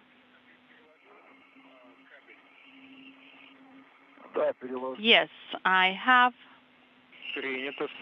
We copy. So far, we are moving in the correct direction. Yes, this is a complicated point here for us because you will need to make sure that the cables are not twisting. Be very aware of that. Okay, we will try to avoid that. Yes, let's try.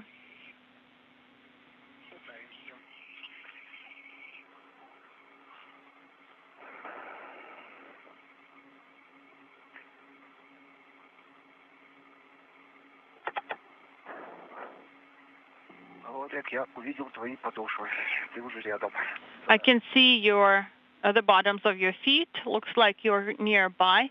Yes, I'm close.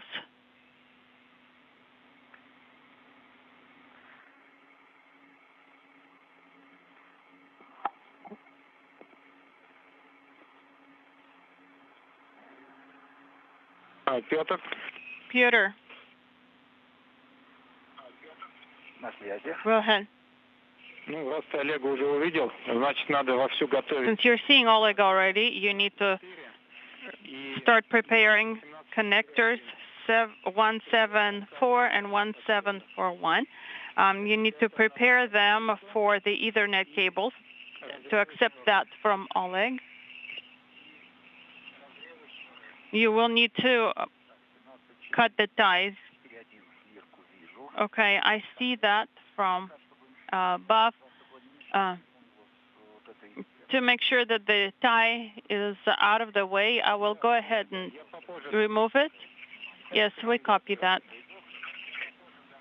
Да, картинка идет. Are you receiving the video? Yes, we are. Good. So I was thinking maybe put the cable here. Can you see that? Would that be okay? The Ethernet cable goes under the power cable. Yes, that is exactly how it's supposed to be. Слева. Вот прямо перед тобой. The one that's right to the left of you, right directly in front of you. Yes, I copy. So I will try. Oh, another question. There's another cable here. Outside of the handle. Should I attach it also? This is the cable that's tied to the connector. Is that correct? I don't know. I can't see. Okay. In theory, you should have the connectors that you used during the previous CVAs, and you used wire ties to tie them. No, these are the orange ones. This one goes straight through the handle. If it's the orange one, then I think it is from MRM 1. No, it's near the two handrails. Okay, Oleg, don't worry about this. Don't waste your time with that.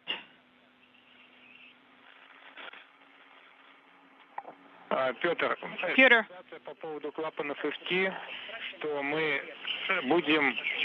We have a recommendation for the MLI. If the connectors are in the way and don't allow us to cover the MLI flap, then do not put them in. Okay, I understand. Yeah, I think I'll just go ahead and grab them. Yes, I concur. Just to be safe, put them in the crew lock bag, because if we connect those connectors, they are going to stick out, and we will have a hard time seeing that. Just in a few minutes, we're going to enter the orbital night. Copy that. I have attached the cover for now to keep it out of the way. Copy.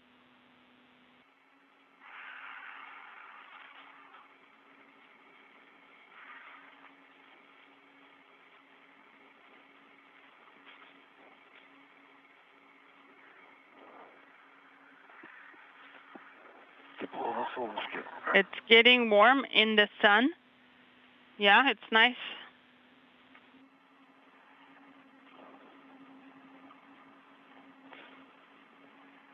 And we're a little over 1 hour, 20 minutes into today's spacewalk, continuing to get views from both Oleg Novitsky and Pyotr Dubrov. This is a view from Dubrov's helmet camera.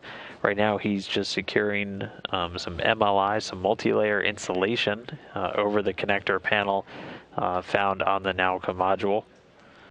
Meanwhile, Oleg Novitsky continuing to make his way down with that Ethernet cable, securing it with hand clamps on a couple of the handrails on the way down.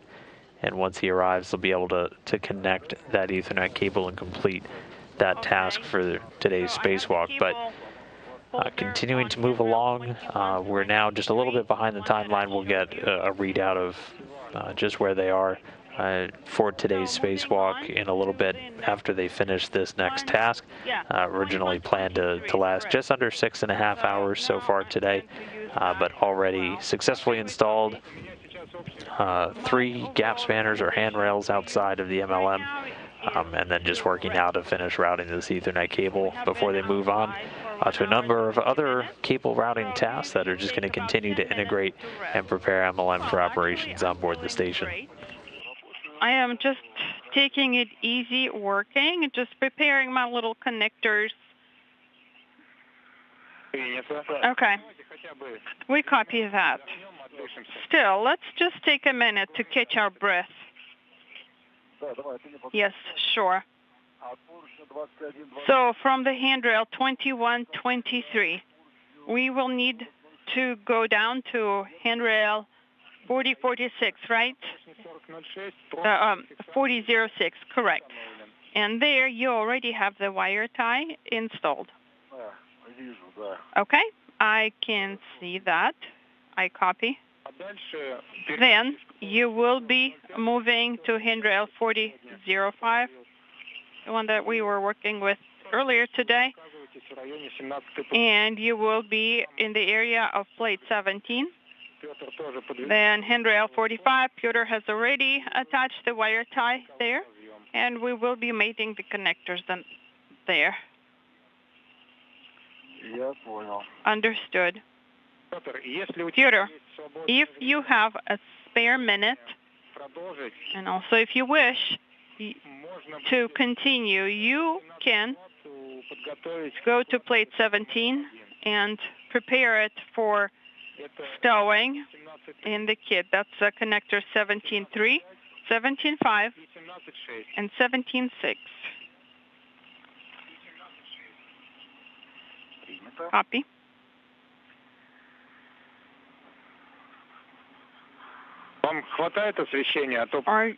Are you guys getting enough light? Because the video that we're seeing is very dark. I personally have enough light. Me too. Okay, copy that. So let's breathe for a minute or so, and then we can continue. Anton, I feel that I'm getting warm because of the sun, and my temperature keeps going up. Okay, I do not insist. It's up to you. You know better how you feel. Okay, got it.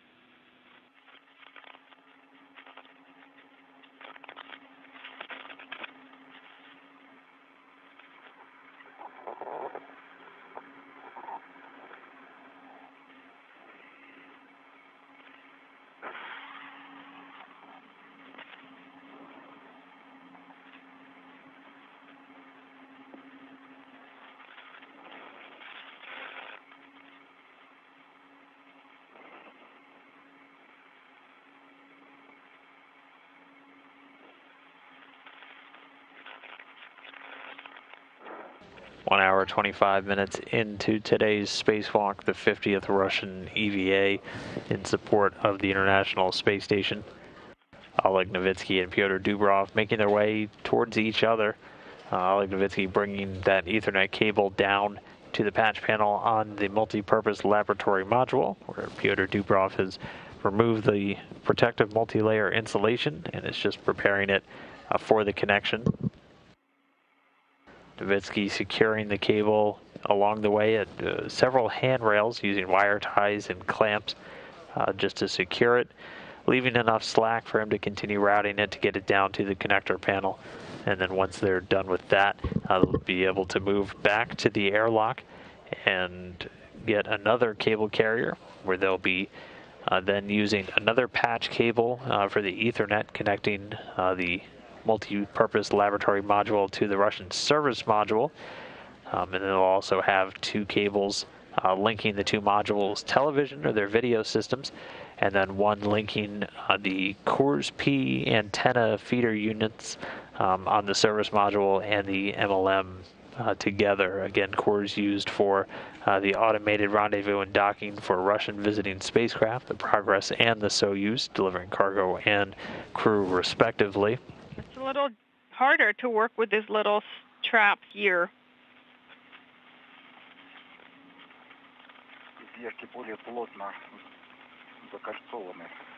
They are tighter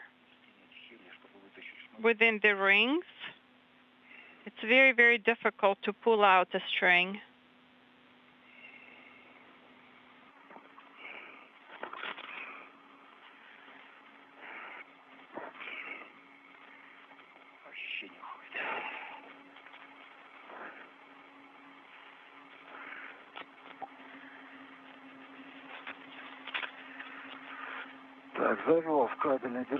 Okay, I have it in the cable holder 2123. Okay, we copy. Thank you, Oleg.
Yes. The fact that the strings are covered in this protective substance, it's actually worse, makes it worse. Okay, how many connectors have you done?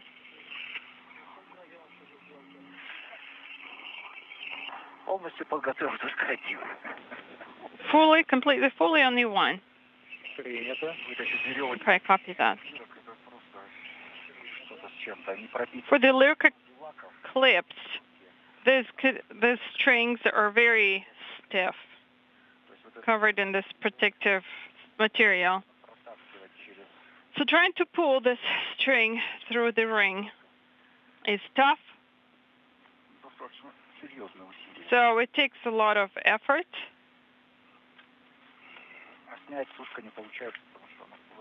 Can't take it off because of the ring. Copy.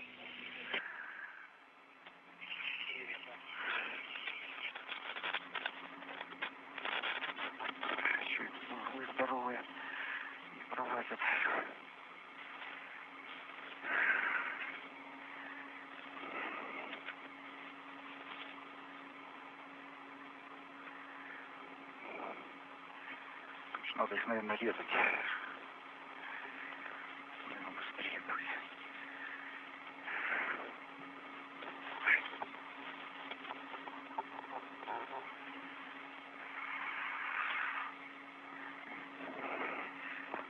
Так, дошел. Okay, I have reached handrail 4005. Okay, copy that. Now, cable 4006 needs to be tied. Okay. Let me find it. Now, for this slack, For the coil, do you have enough? Did you try to unspool it? I have not yet. Why? Do I need to? No, if the length is sufficient, then don't worry about it. Oh, we'll just have extra, I guess, in your plate 17. Well, my apologies.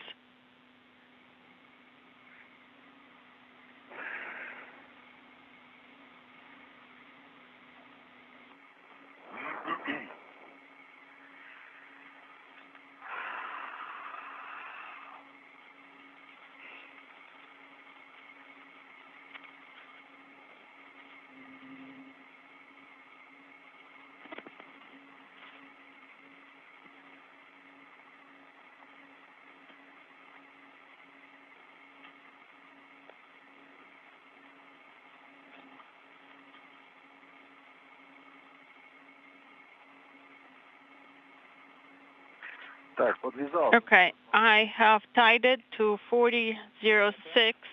Copy that. Now, start translating towards the. Now, be careful around the antennas. Difficult there.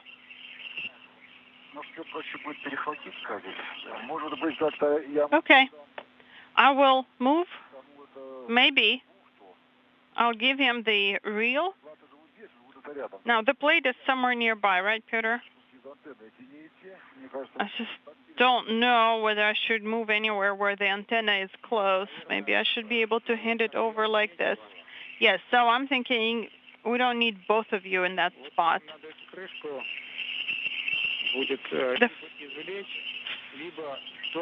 The cover. We need to probably tie it together with the cable, or I don't know what would be the best way for you to do it. Okay. I have a lot of interference. What do you want me to do with the cover? Okay, we have two options for the cover. Either remove it from the cable or try to place it near the handrail where we have the slack for the Ethernet cable. Which option do you think is best? To be honest, it's difficult to answer.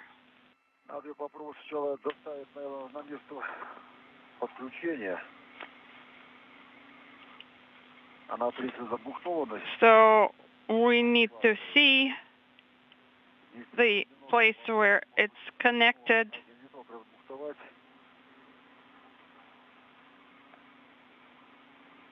Maybe I could unspool one loop. Okay. So let's get to that place first. Wait, actually, before we mate them, we need to decide what we're doing, because if after that we won't be able to remove the lid. Yes, you're right.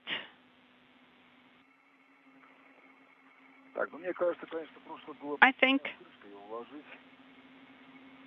you could put it away with the lid. Okay. Let's tie the lid.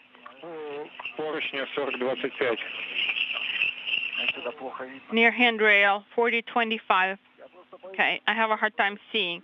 Also, I'm worried that if I try to put the lid back, it may slide off because it's not really a good attachment system here. I understand your concern and I agree with it. Maybe we can pull the tether through the middle.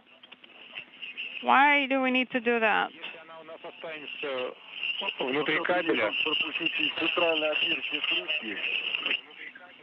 Okay, maybe we can find the hole in the lid.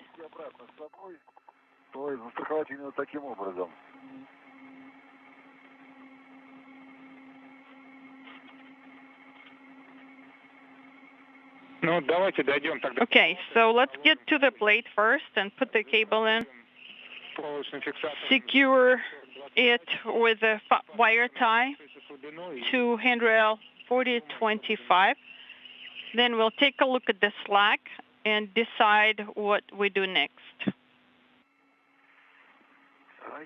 Okay, let's try that. Sure, let's try. I will remove the kit, the bag from the adjustable tether. And then I will try to monitor from this side as well. Yes, we copy. Wait, we are about to go LOS on S-band.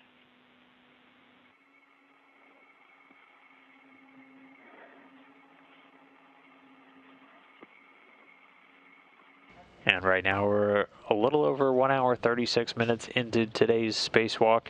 Both cosmonauts have now linked up with each other at that connection panel down on the multi-purpose laboratory module. You're hearing some chatters. They were figuring out how to just kind of get the extra slack out of the cable as they get it over to the connection panel. Also working to figure out what we're going to do with that cover from the original Ethernet cable bundle reel. That's the metal circle you can see there. The initial planning for the spacewalk had called for the reel to be jettisoned off of the Strela boom by hand by the cosmonauts. But now they're figuring out what exactly to do with the reel. They'll want to make sure that they have it secured, that reel cover, before they finish all of the connections with the Ethernet cable. But we are continuing to move through with this Ethernet cable routing and connection task. Again, we're about 1 hour, 37 minutes into today's spacewalk. Both Novitsky and Dubrov now at the connection panel. And right now they're going to work to get this Ethernet cable connected, figure out what to do with the cover from that cable reel, and then move on to their other tasks for today's spacewalk. Leave the wire inside the rings.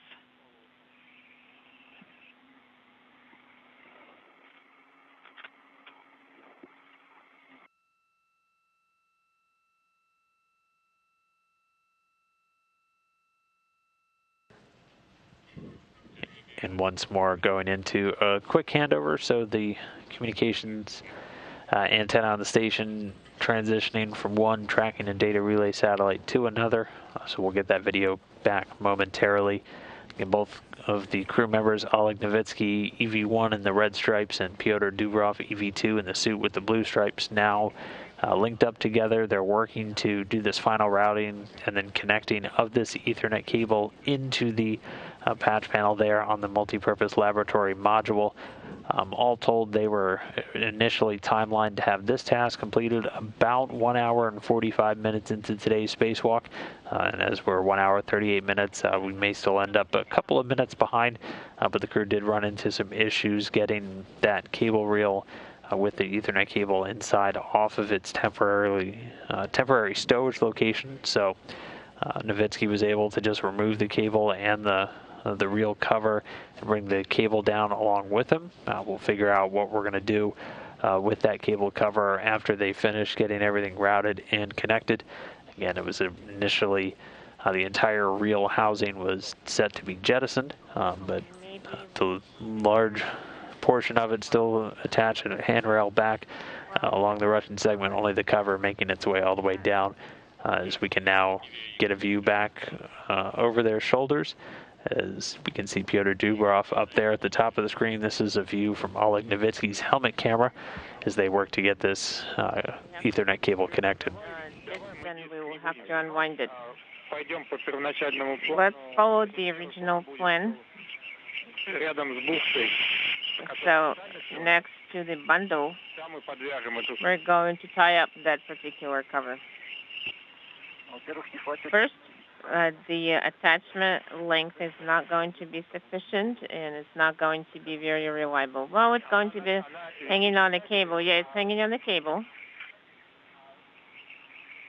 But it's going to be in the way when we're working with the panel. You see there's a handrail here, and if we tie up this disc here in the area of the handrail, what about near the handrail 3002? 3002, you're saying? What if we have to translate along that handrail? Ну, у нас есть второй, 4320. Well, we have another handrail next to it, 4320. Well, my recommendation is not to tie it to the handrail itself, but to the side over there. Inaudible. Interference.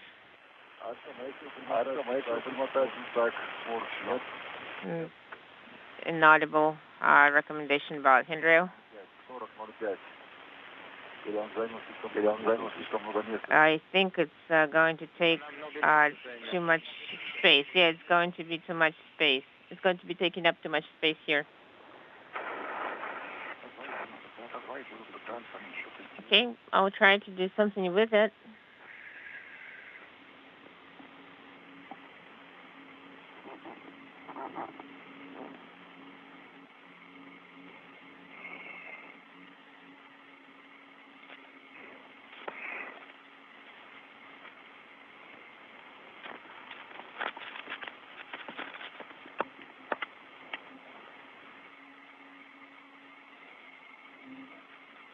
Смотрите, Олег, Петр, если все-таки крышку... Oleg and Peter, if it's difficult to remove the cover,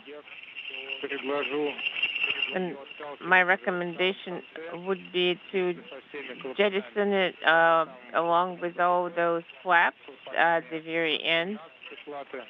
The flap from panel 17.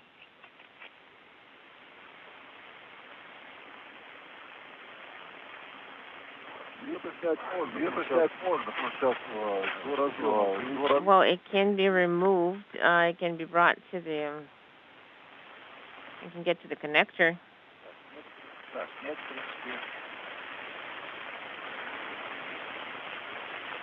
Сейчас при этом у нас не застраховано, да? Right now it's not secured, correct? Петр, надо застраховать крышку. Well, it's secured, it's, but still attached to the cable.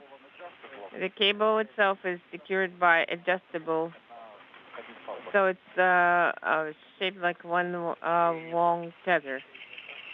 That's how this disc is secured. Okay, copy.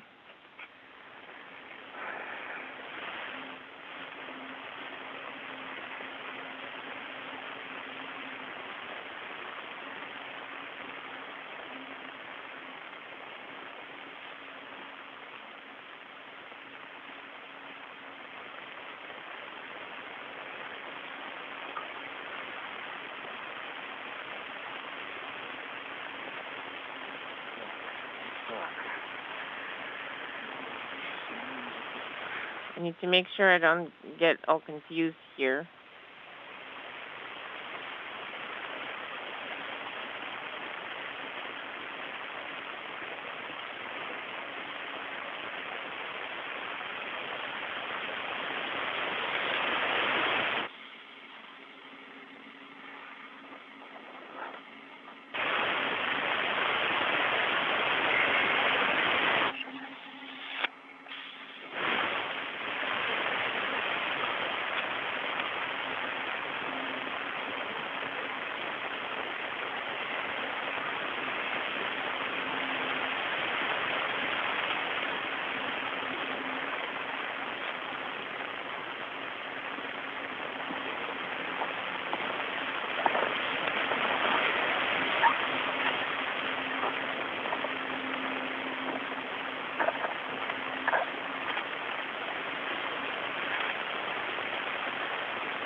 One hour, 45 minutes into today's spacewalk. There's still a view from EV1, Oleg Novitsky's helmet camera. He's looking right at Pyotr Dubrov, EV2, for this spacewalk as he works to get that Ethernet cable connected to the patch panel there on the multi-purpose laboratory module.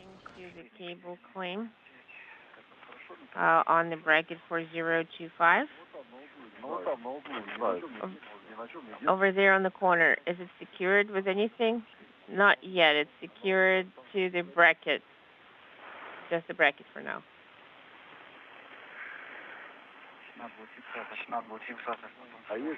I need to add a tie down there.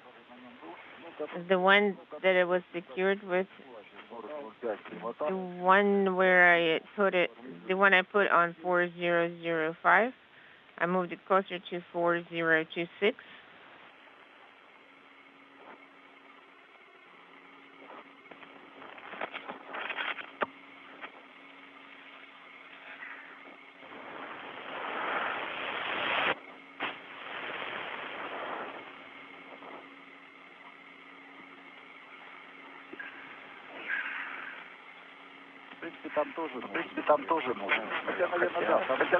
Well, it is needed there as well. Yes, I think we can remove that attachment from here and move it to the bracket where the cable is touching it, and maybe tighten it in a way, or route it in a way that it doesn't go along the handrail, so it can go along the shell. I translated in between those. I squeezed by. Okay. Okay, let me try. I can take it from you over here. You don't have to translate.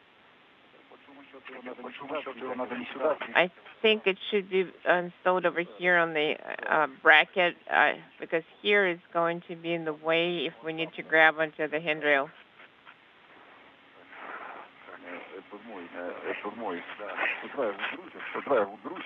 Let me move it away.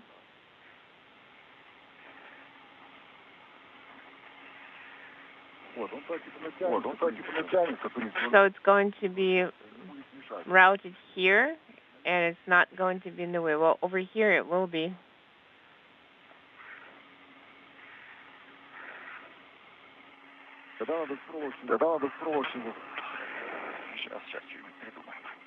Okay, I think it needs a wire tie. I think it needs to be routed further to 4026. Okay, let me try it.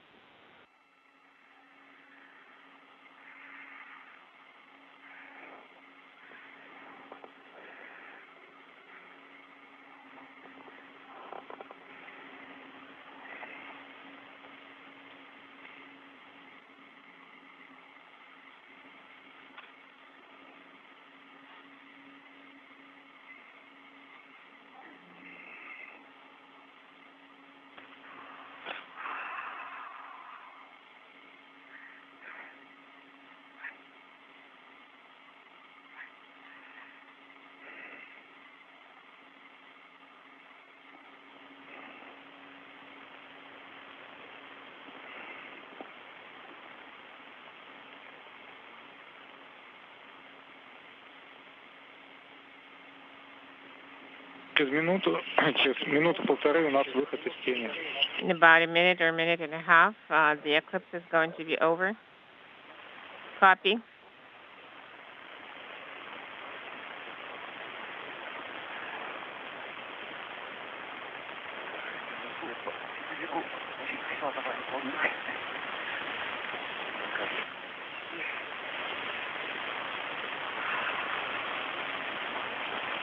Talking about cable and wire ties.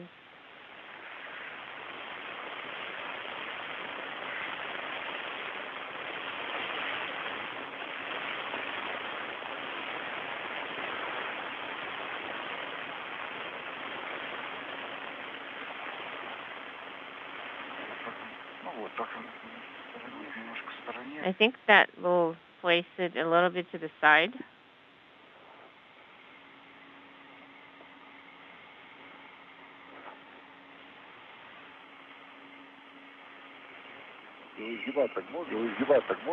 Can it be bent in this direction? Why not?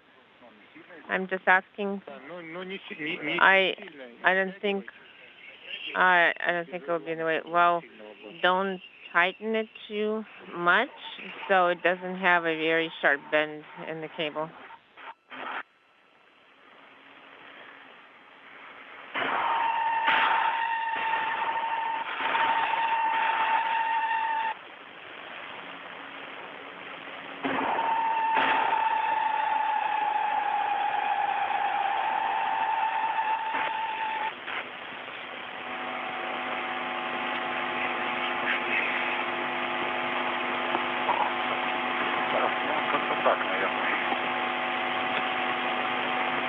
I think this way will work.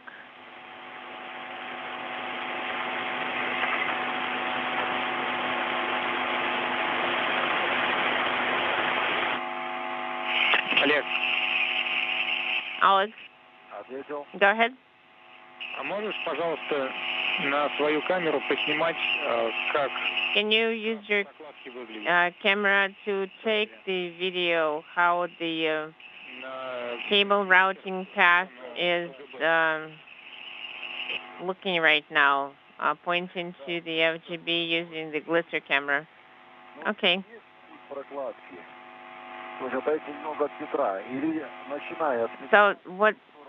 So starting from where Peter is located and to the FGB, so basically from where you are located, turn to the left, and how it's going to the FGB, just that particular section. You don't even have to translate too far.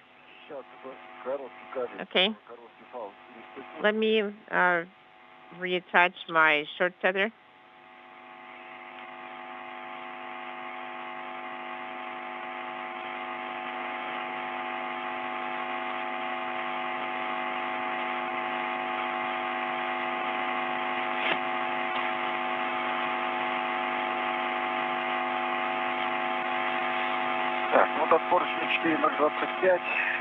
Handrail 4025. So the slack is about slightly over 1 meter. Copy.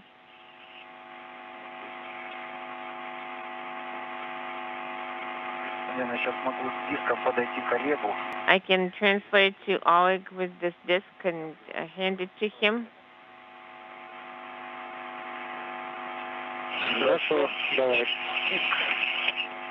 I can give you the disc.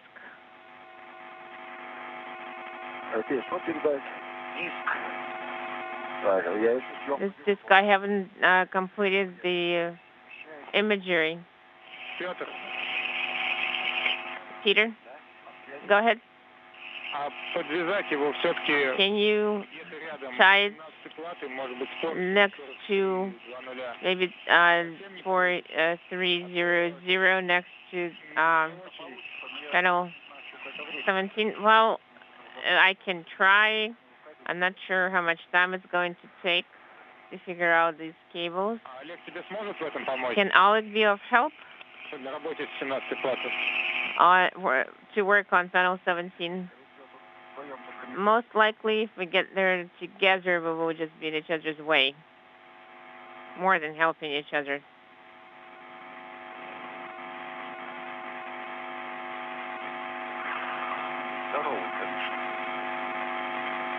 It is large.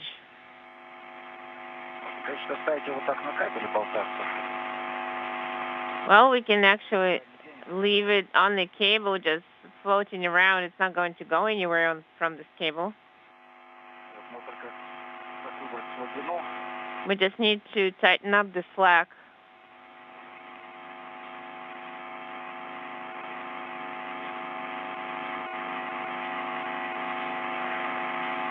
Олег, спасибо. Я думаю, достаточно нам. Oleg, if it's on the cable, if we leave the disc on the cable, we can move it in the direction of the handrail toward the panel. There is nowhere to tie it down to, but it's not going to be in the way of any activity. I think let's remove the cover. We're not going to be guessing anymore. We'll remove the cover, and then we'll make a decision what to do with it. Okay?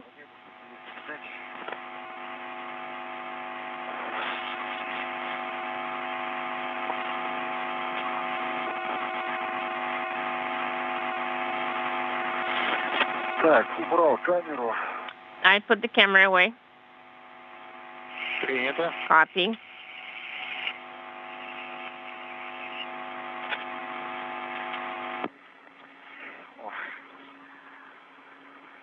Наконец So what did you decide? We're going to take the cover.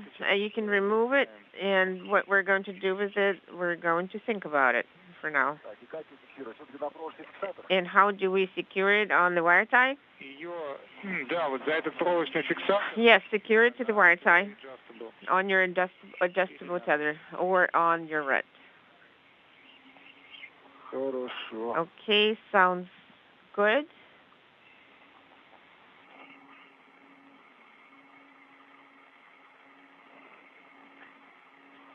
Купол открыто.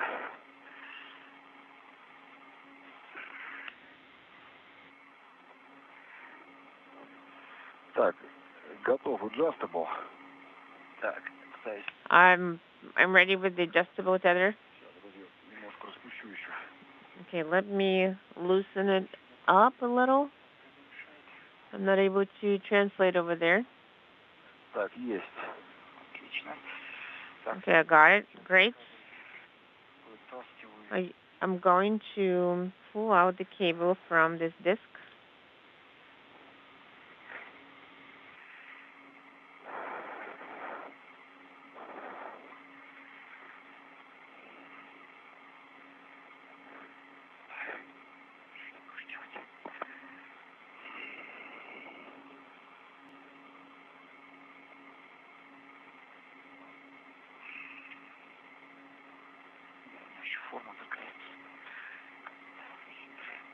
This shape is sort of tricky.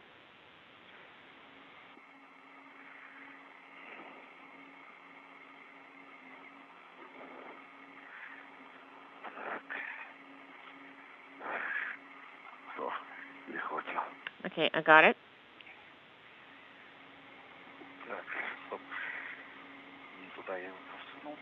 Hold on, I didn't route it the right way. Yes, I think it's the right way. Okay. I thought that's where the long part is routed. Okay, we removed the disc. Okay, copy. Какая чудная вещь. Such an amazing item. And that's where the flying saucer legends come from.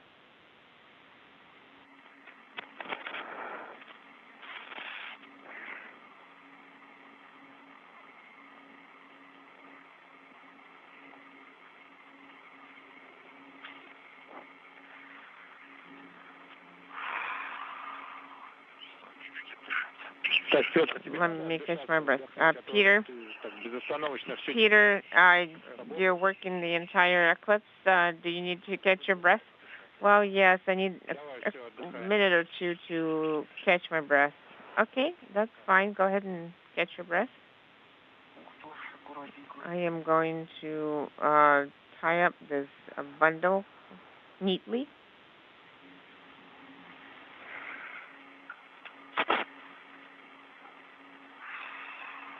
Привет. У меня к тебе просьба.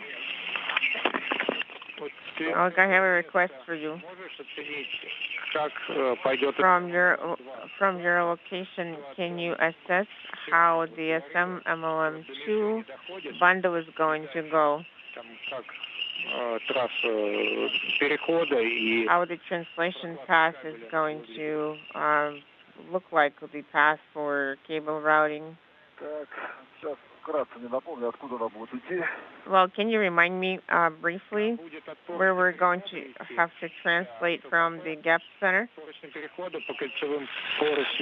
Going along the circular handrail from the small diameter cone. And then you're going to get to the target and then to get to the antenna that's located along point 1. Okay, I see it. I think we'll be able to translate to the handrail that Peter installed. So from the circular handrail to the handrail that Peter installed. I think the distance is not going to be that big a deal. Also, behind that target, there will be a circular handrail, and then another a circular handrail, and then another one closer. The handrail that was installed by Peter. So we're going to get behind the target. In that case, you're better off translating head first. And get to handrail 4005. I think this particular path is going to be doable. So routing the cable, if you're on the Estrella, on the STU, would that work, or do you need to translate along the handrails? No, I think it would be preferred if the translation is along the circular handrails. Okay, copy. Then we're not going to waste any time working with the Estrella during the translation path, and then you would be translating along the circular handrails. Well, are you working or are you catching your breath? I think he is quietly. So you gave him a go to catch his breath, and he's working quietly. I am looking how we can route the cables and make the connectors.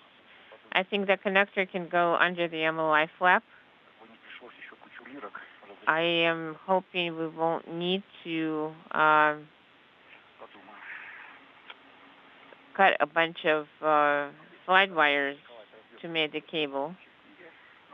I am ready to make connectors, connector backup forward to the connector on the cable. Okay, copy.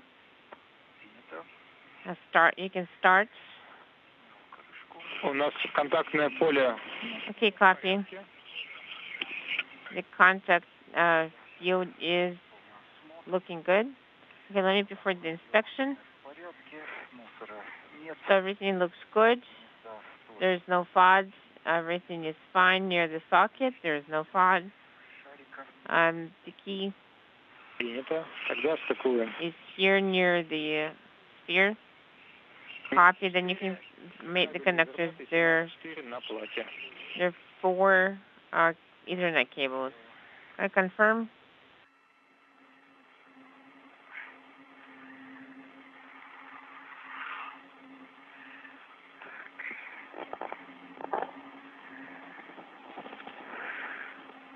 And we're a little over 2 hours, 3 minutes, and 45 seconds into today's spacewalk. We're right now looking through the helmet cam of Pyotr Dubrov EV2 for today's operations. He's making that connection now of that now routed Ethernet cable to the patch panel there on the multi-purpose laboratory module.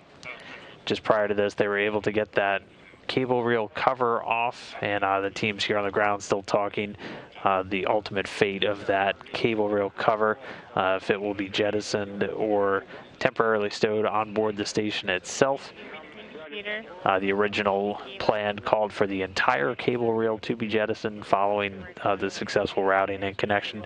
So the teams, with that already in mind, just talking through what the next steps are going to be. Once this Ethernet cable is completed, though, they'll be able to move on and recover the cable carrier with 2 additional bundles that contain cables for connecting the TV systems between the Russian service module and the MLM, and also a cable between 2 antenna feeder units for the Corps' automated rendezvous system between MLM and the Russian service module. So again, we're 2 hours and just about 5 minutes into today's spacewalk, waiting to get this final Ethernet cable connected, and then waiting on the fate of the cover from the Ethernet cable reel, and then we'll get an update on just where on the timeline the crew is for the day. 1741, place it on slide wire, and then without closing the MLI flap, you will go to UKP. So then SMMLM1, SMMLM2 is where we're going to work now. Olga's going to be nearby. And once you're in place, we're going to route everything when we get there.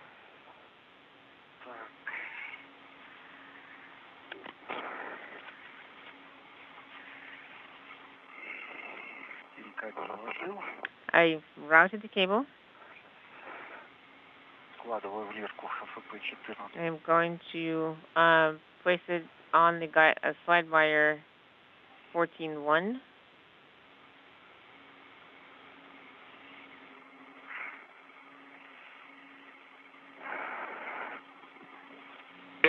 Ты можешь, наверное, уже размещаться Alex, на СТУ. you can position yourself at STU, as Estrella. Copy. Если есть желание, but if you want to, you can forgo переходить к УКП. You can forgo the Estrella and translate to UKP. Should I be translating along the Estrella? Yes, you can translate along the Estrella, or you can go along the circular handrails and the Pechalo, whichever way you find more convenient. Okay, copy.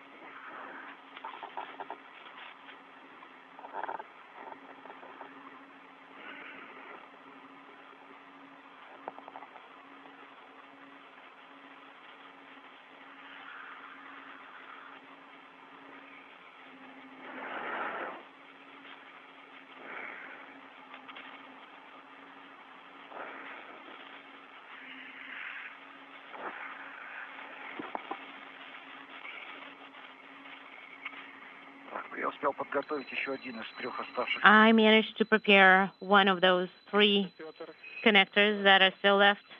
Copy, Piotr. That's good. Oleg, please make sure you do not touch the MMZ with your gloves. So please, do not touch the MLI.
Right. I am going to be moving in the direction of UKP. Yes, that is right. And you and Oleg will probably be going to STO together.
So right now, a little over 2 hours and 11 minutes into today's spacewalk, Russian cosmonauts Oleg Novitsky and Pyotr Dubrov continuing to move through.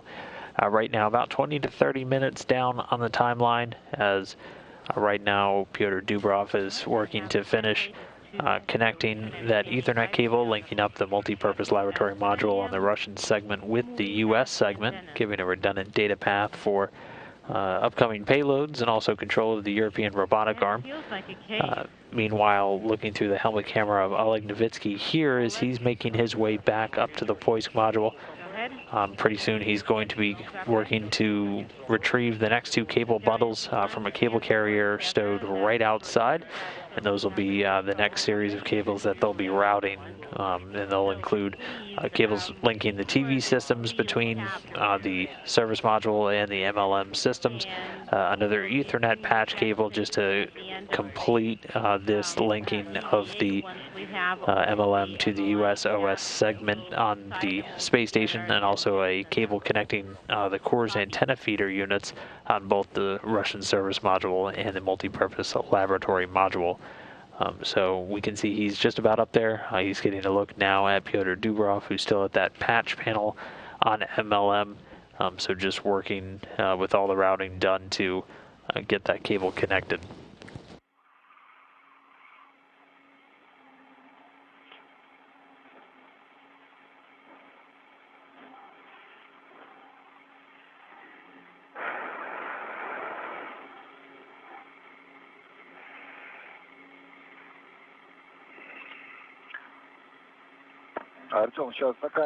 Artyom, do you see on the video on the camera how we laid out the Ethernet cables? Yes, because it did get in the shot. Right. It's 1500. Unfortunately, near the strut 1500, the resolution is not as sufficient enough to see everything well. Well, it's right underneath the power cable, and there is about 10 meters between them. Copy. Thank you.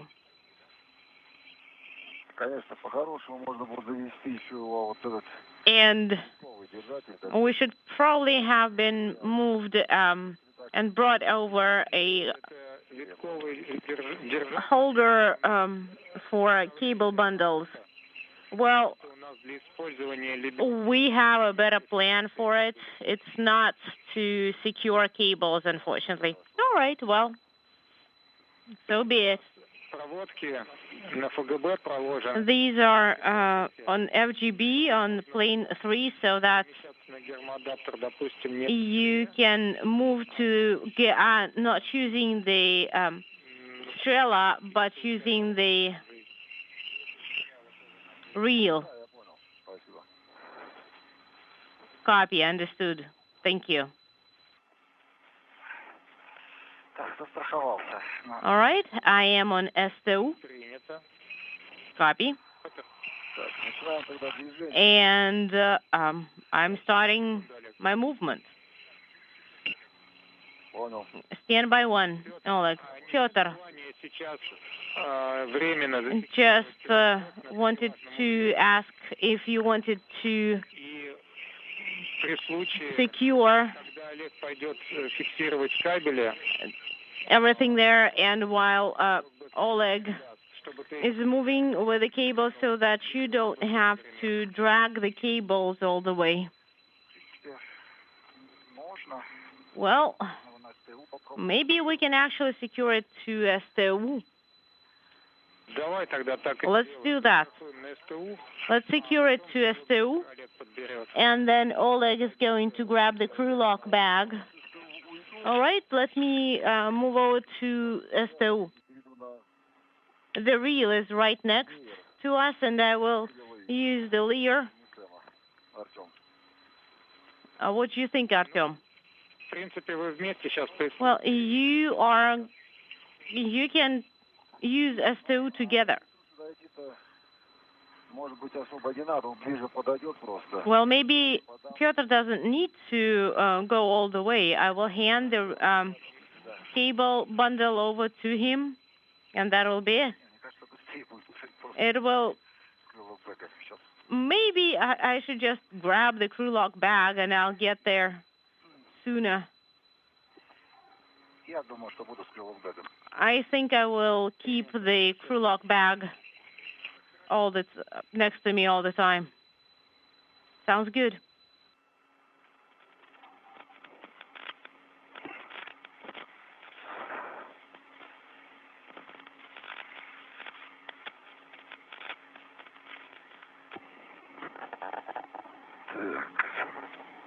Okay.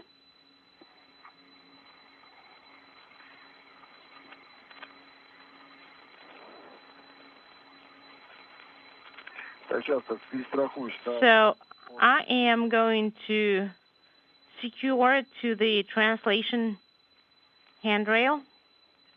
Copy. And you need to remove one of the layers from UKP. I see that.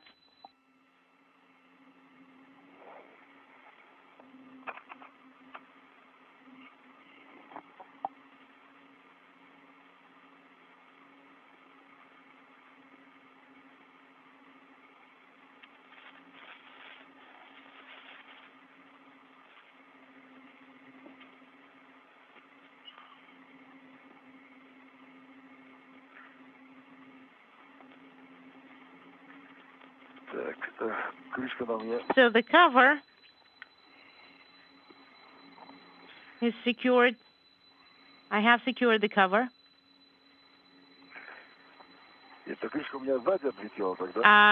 Hold on. Is it the cover that's behind me? It's to the left of you, and it should be as it is. So the adjustable is going to the cap, to the cover.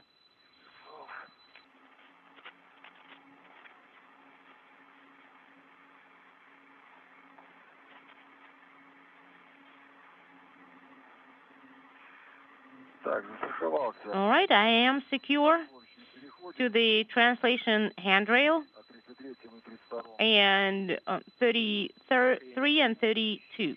Copy. Artem, where did you advise me to put the cover? Could you secure it somewhere there?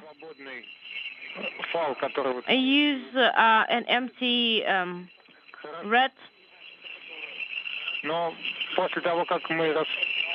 And once we have the cable free, you can go to plate 9 and platform 9, and that cover could be a little bit in the way. All right, let me secure it to the red, right next to the hatch.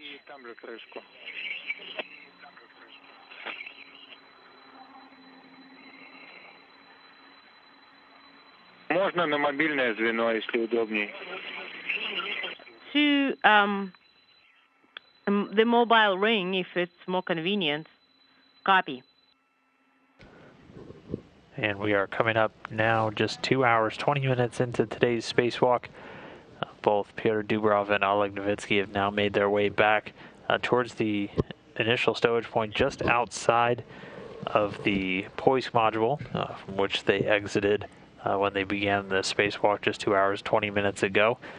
They've completed routing that Ethernet cable down to the patch panel of the MLM, and so it'll stay there as they move their way back up to secure and release 2 additional cable bundles. These ones containing cables that are going to be linking up the TV systems between the MLM and the Russian service module, along with another Ethernet patch cable to complete all of the connections to, again, give that redundant Ethernet path from the U.S. segment over to the MLM for use on any future payloads, and also commanding the European robotic arm.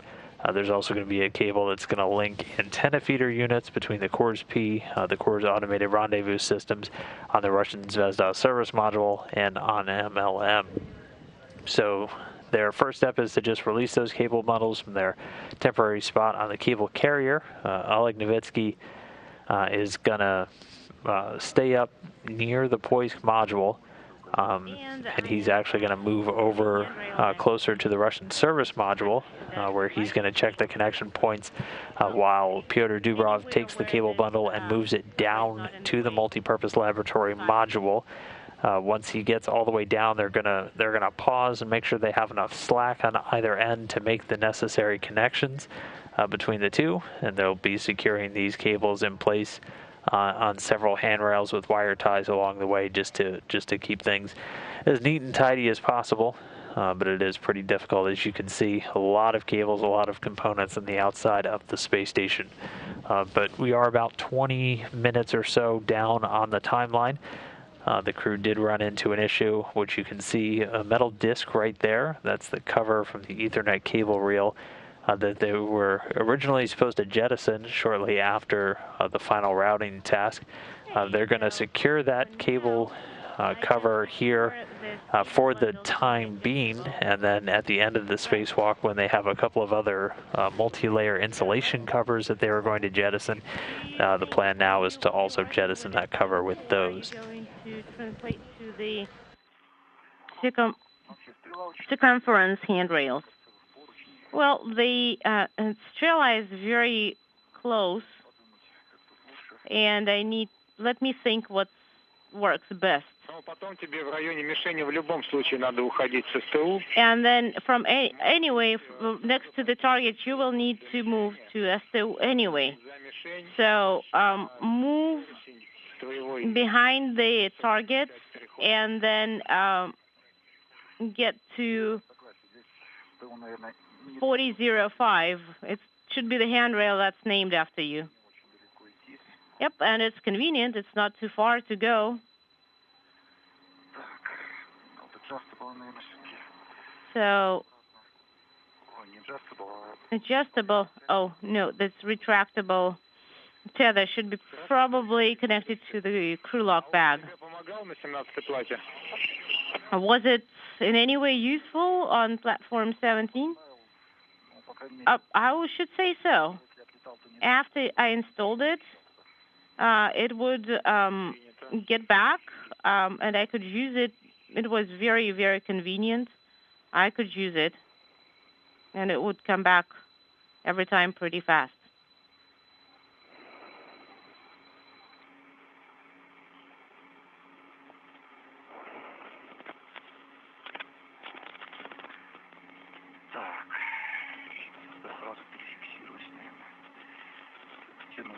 All right, let me secure myself here and pull it up.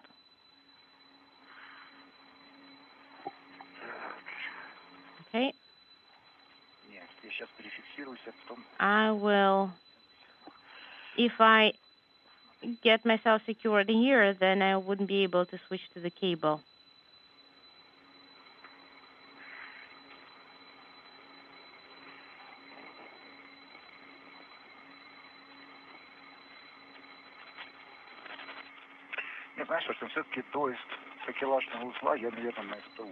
So I will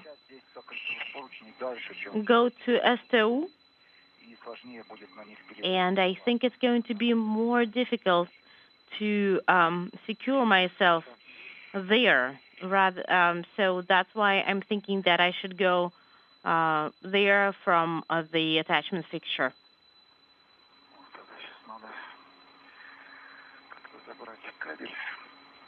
And I need to pull up the cable somehow. And I need to find the point to which we could secure it to. We use the same rings as the ones that you secured the cables to. Will you be able to?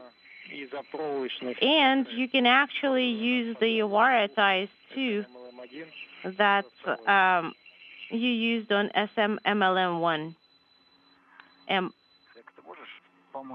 Oleg, could you help me out to secure the adjustable reds to the aramid rings? And look for that wire tie. Do you want the cable connected? Yes, the cable. So there is a cable holder, and try and connect it there. Okay, I see.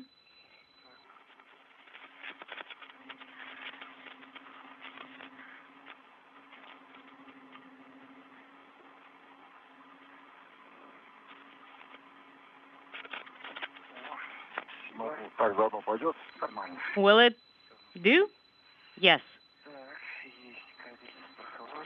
And I have the cable secured here.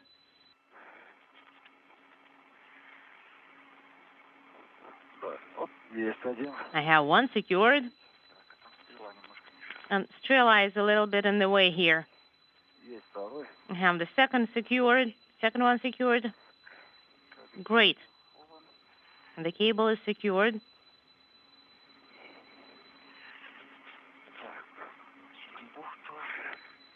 And here is the cable bay. Do you want me to let go of it? Yes, slowly. This is probably more convenient.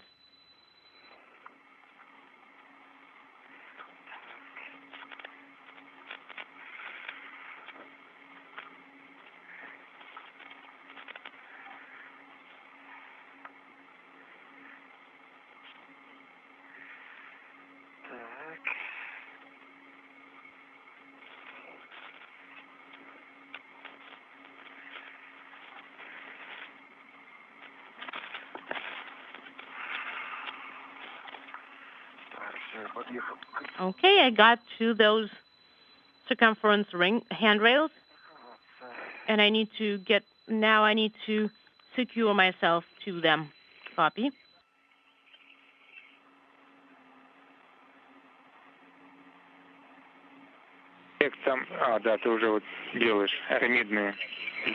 And there should be aramid tape there. Not to get entangled in it, but it's not really too much in the way.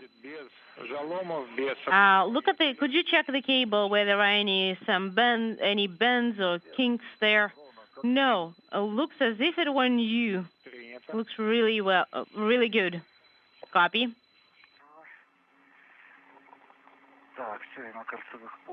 So I am now secured to that circumference handrails, and I'm starting to move. Copy.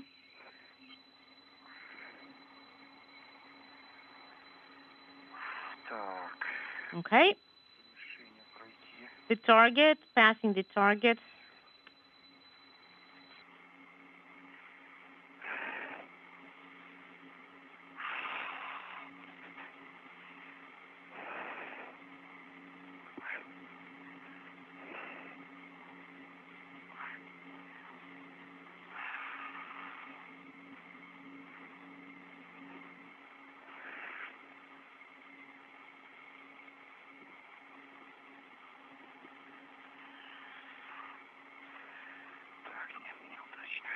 That's not the best.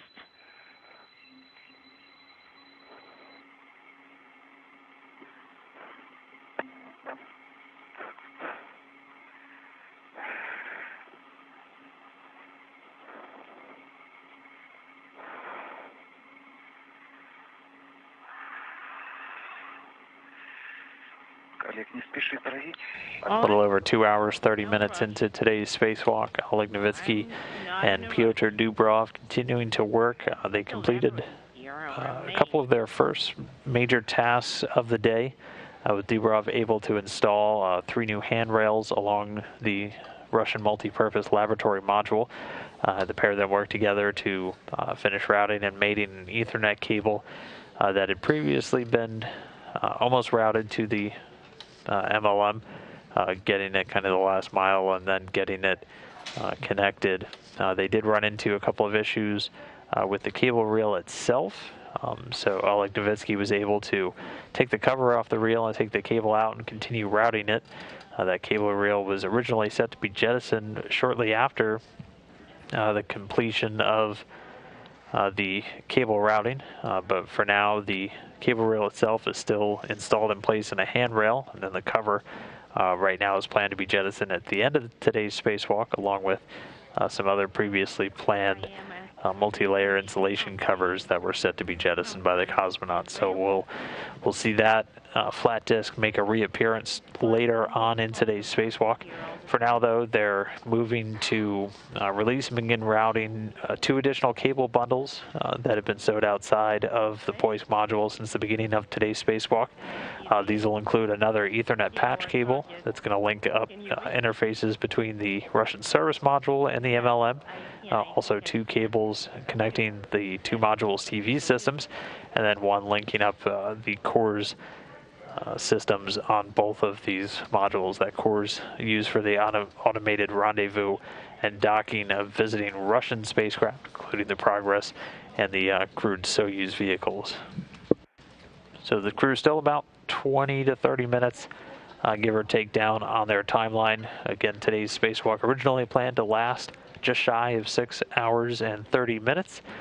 We are 2 hours and 30 minutes into today's spacewalk so far. So they're going to continue to work now. They're going to be going in opposite directions at first, with Oleg Novitsky working his way towards a patch panel on the Russian service module, where he's going to wait until Pyotr Dubrov has finished routing the cable down to the MLM. They'll double check the amount of slack on either side, make sure that they can make all of the necessary connections before they both then meet up down at the patch panel, the connection panel on the MLM, to begin installing the cables.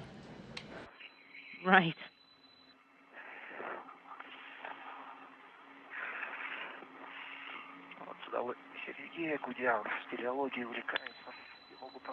Well, Sergey, one of our Sergeys, the one that's good, since he really isn't the cave diving, he would be really excited to work here.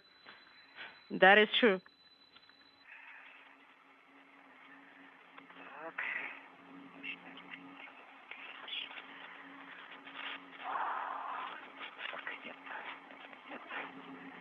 Nope, and nope.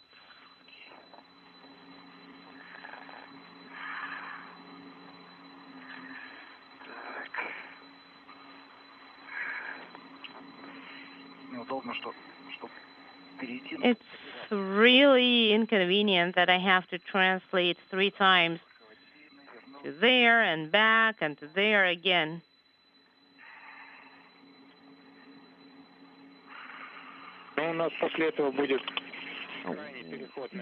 There will be like the last translation afterwards. So just bear with us a little bit longer.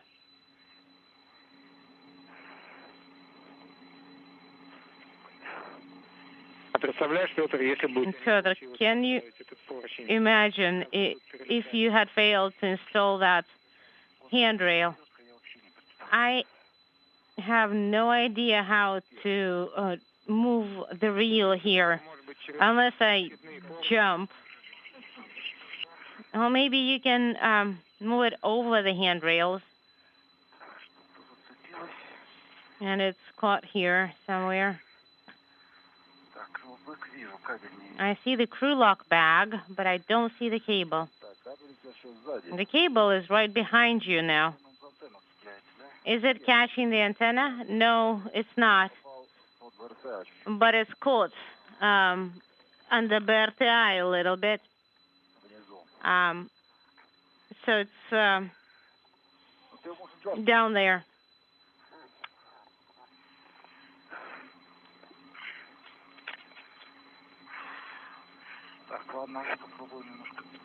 Okay, let me try a different route.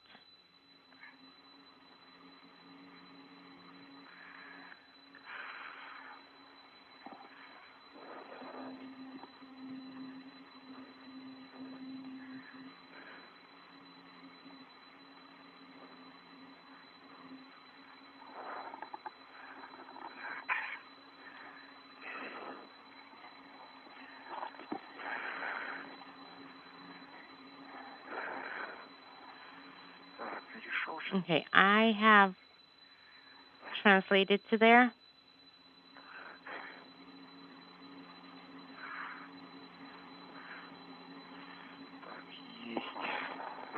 Got it.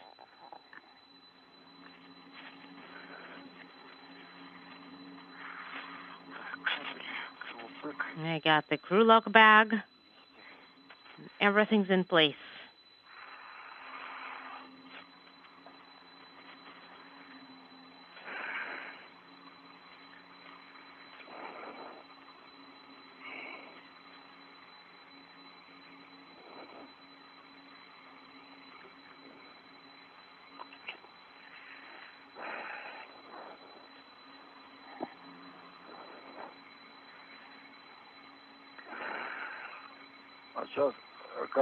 And now the cable is going over the target. I see it.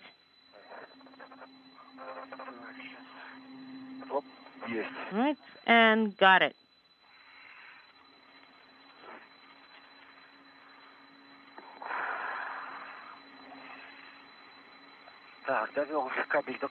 The cable on 4003 handrail. Copy. Interpreter, let us think about it. The cable. Если мы поставим, это удобно будет? Или можно на 40.04 или еще на какой-то соседний поручень ставить его?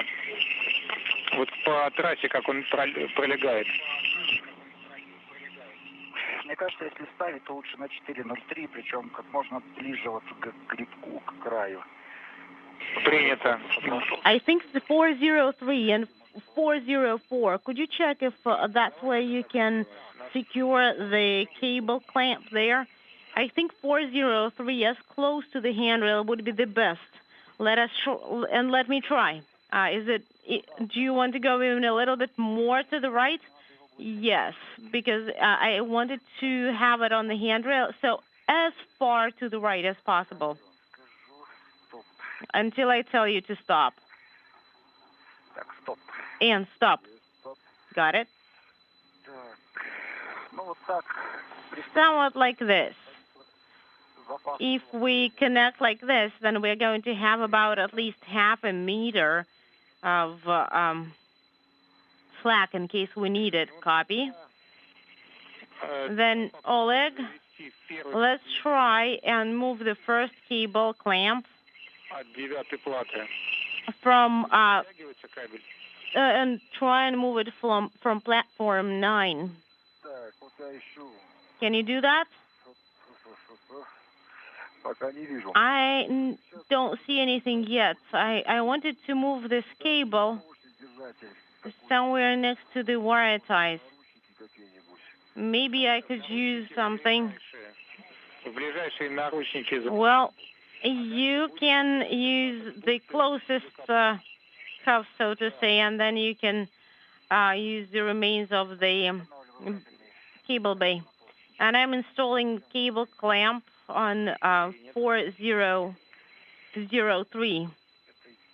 I'm using a hook there too because it will make it completely secure then. Great. So you didn't even need to use RETs, right? Correct. I'm just taking it off the cable and installing it to the handrail. That's good. Oleg, and those stripy handrails, you can still hold on to them, but be careful.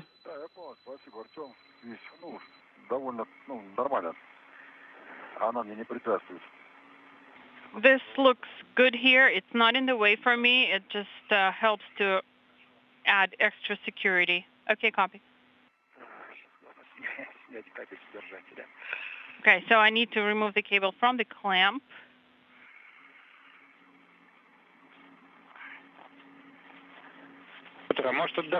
Okay, do you want to take a break? I'm not very tired. Just within the acceptable level. Okay. It's just that you've done some serious translation and you installed the clamp. Okay. I am trying to distribute the energy. Doesn't always work.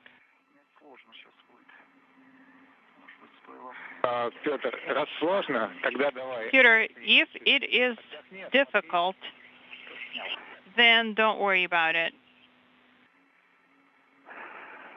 Хорошо, ладно, тогда по самочувствию продолжай. Just see how you are feeling, and then you can continue if you want.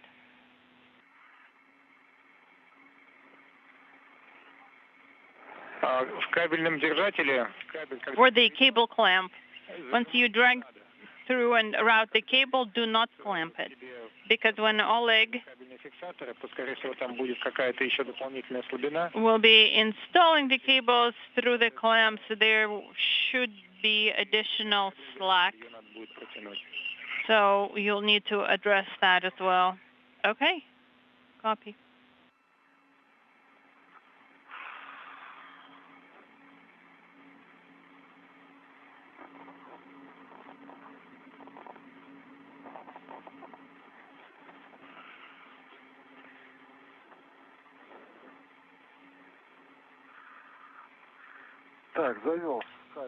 Okay, I have the cable clamp.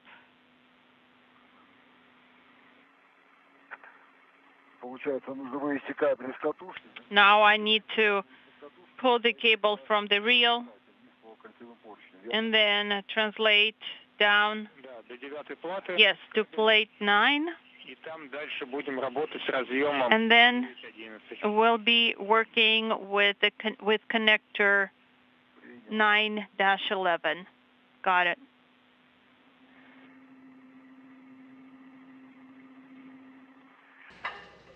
Two hours 43 minutes into today's spacewalk. So right now, both Oleg Novitsky and Pyotr Dubrov working to extend this cable bundle. Right now, Oleg Novitsky is moving towards a panel on the Russian service module, panel number 9, where he's going to check and make sure that he has enough slack to connect the ends of his cables. Meanwhile, Pyotr Dubrov making his way down to the multi-purpose laboratory module, the MLM. We just watched him install a cable clamp on one of the handrails, 4003, securing the cable bundle in place. And so then after they're able to check the slack on either side, they will then move to start connecting this cable on the service module side and on the MLM side. Okay, got it. Please remind me. First, we made... Wait, no.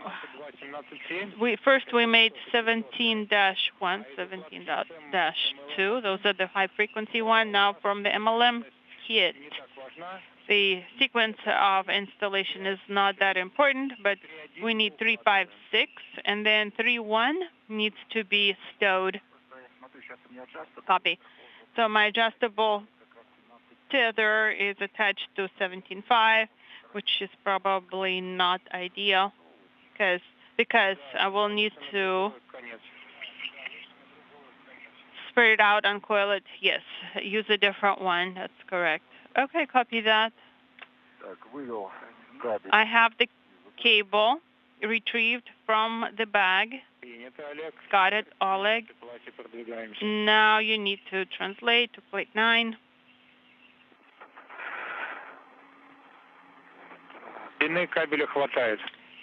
You should have enough cable length. Okay. No, this is actually a question. Oh, question. Okay. I don't see plate 9. Platform 9. I was not sure which way will be best to route the cable. Further away from me or closer to me? I understand. I would say along the circular handrails, and do not put the cable behind the handrail. So Between me and the circular handrails, correct? Along the handrails, yes, correct. Okay, I think this is more convenient.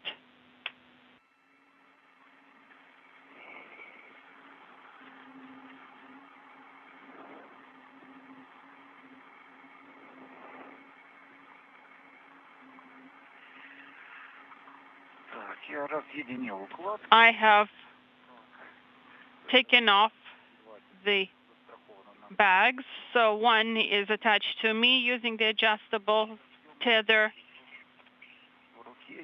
Let me see what I have here. Ready to mate? Yes, we copy that.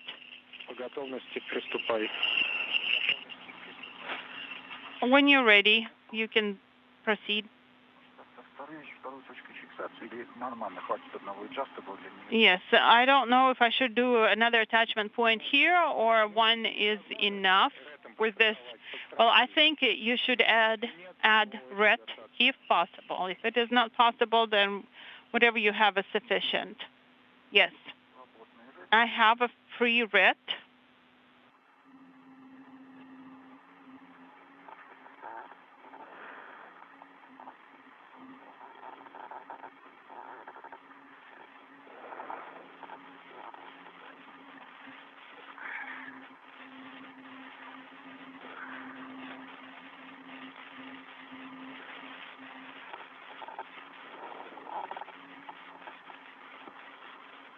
Через 6-7 минут у нас наступит тень. Okay, in about 7 to 6 minutes, we are going into the night.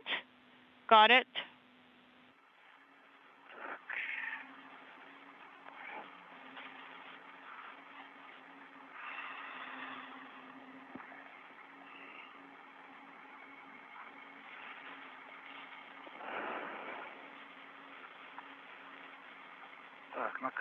Okay, on the cable,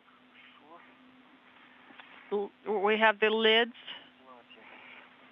attached. Looking at the plate. On the plate, they are attached with the tether as well. Yay. This makes things much easier. Yes, so we were expecting the high-frequency ones to be attached.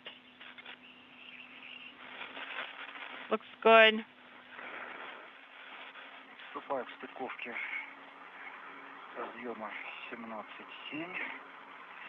Starting with connector 17.7, starting to mate that. Did you say 17.7?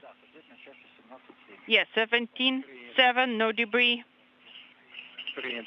Copy. Oleg, let's wait for Peter's report. Okay. In that case, I will get a better position for myself. Yes, make yourself comfortable near plate 9.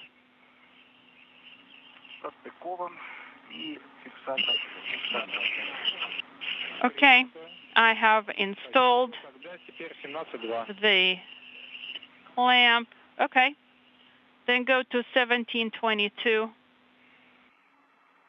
and work. 17.2, we see the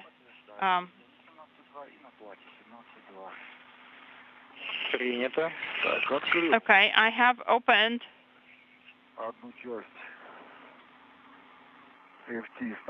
one part of the MLI labeled 1910. Yes, we copy that.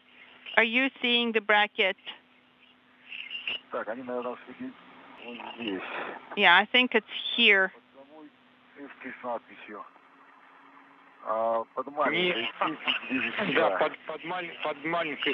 Yes, under the small one to the side, closer to you. Yes, I see that. 4 connectors. Okay, Peter. Did you mate 1722? Yes, but I am looking at the MLI flap, and it's in the way. I seem to not be able to close it. Try to rotate it a little bit. Yes, I'll try to do that.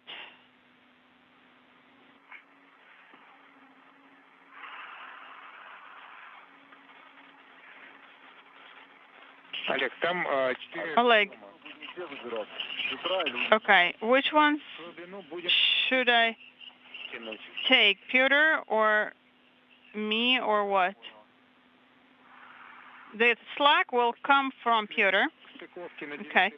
After you connect to plate 9 and attach the coil, and then have them near handrail 2233, you will retrieve the cable clamps and pull the slack through that.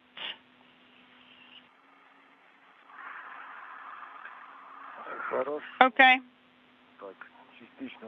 I think I understood. Okay, Oleg. There are 4 connectors. Reading the numbers of the connectors. Are you seeing the decals? Not at this time. Not seeing where it can be.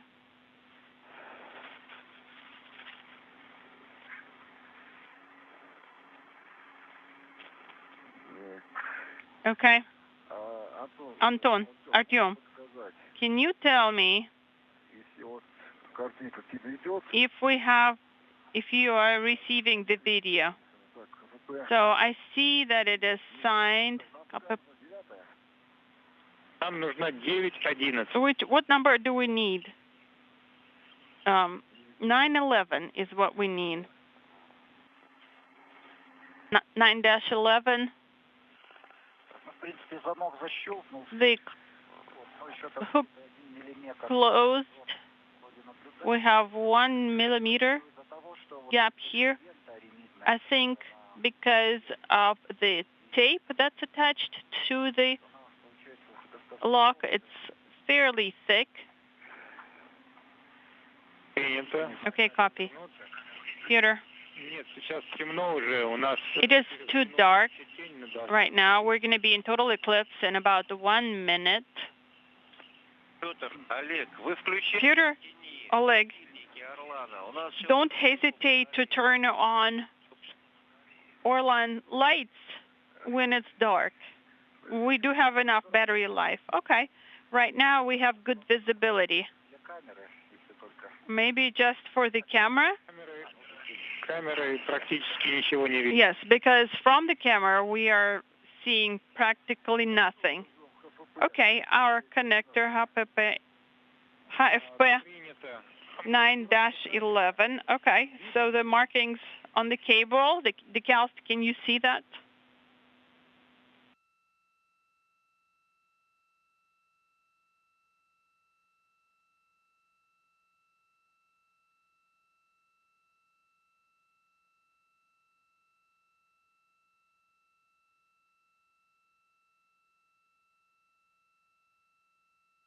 And so 2 hours, 55 minutes into today's spacewalk. Right now, both Oleg Novitsky and Pyotr Dubrov working to connect the cables in bundle number 2.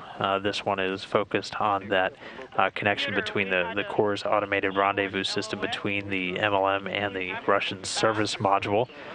By tying these together, this is going to enable both to be used during any future visiting vehicle operations over on the Russian segment, both the Russian Soyuz and the Progress.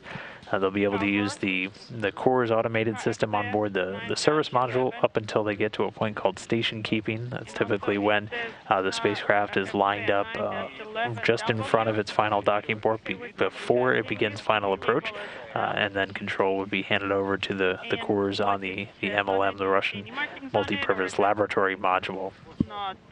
This has done the same Okay, so already with other docking ports like the MRM-1 and previously at the docking compartment number 1 Piers, which was detached and deorbited prior to MLM's arrival. So this will be an important connection to use for future vehicles as MLM becomes a docking port for additional Russian progress and Soyuz spacecraft down the line. And then connect the cable. If you can read what the cable says, that's great. If you cannot, that's okay as well. Okay. I can see all 4 connectors. I can see the signs on them.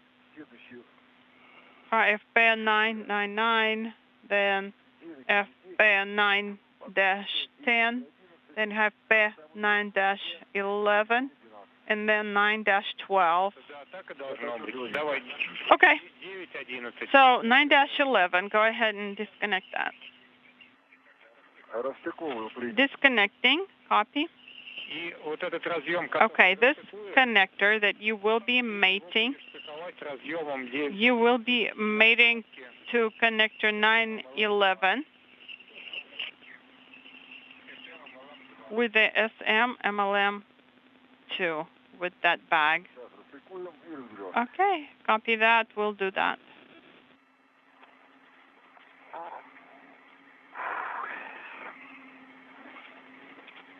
Петр. Peter. Я подтверждаю стыковку разъемов 17. I confirm connecting. Хорошо, на разъемах. The connector. Принято. Connector 17, MLM FP 17. It's all nice and tight. Okay, copy that now. Are you putting away the cable, routing the cable, or what? Well, I am preparing the cable clamp right now. Yes. By the way, didn't really work out that well. Here, it was installed very smooth, but then I think it coiled around the target. I can see that right now. We copy. That's okay. You'll have other opportunities. Okay. So right now, I cannot disconnect the HFP 9-11 because the string got caught in the spring-loaded ring. Can I take this off, or is it not okay, or is it okay? Okay, wait. If you're talking about the spring-loaded clamp, then yes, or yes. That's what I'm talking about, the clamp only for now. Okay, yes, you can do that. Copy. That should be sufficient. Thank you. I will remove the cap and put this here. Okay, copy.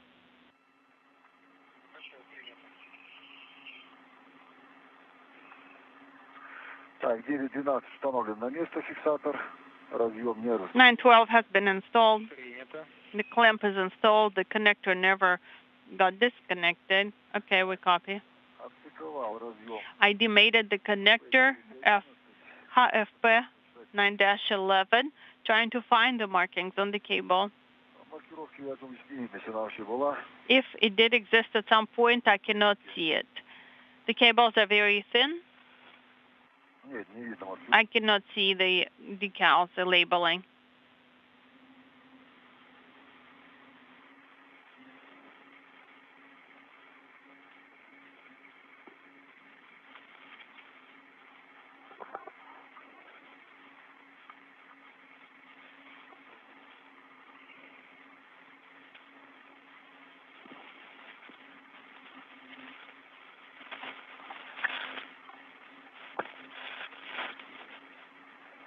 Moscow MKS.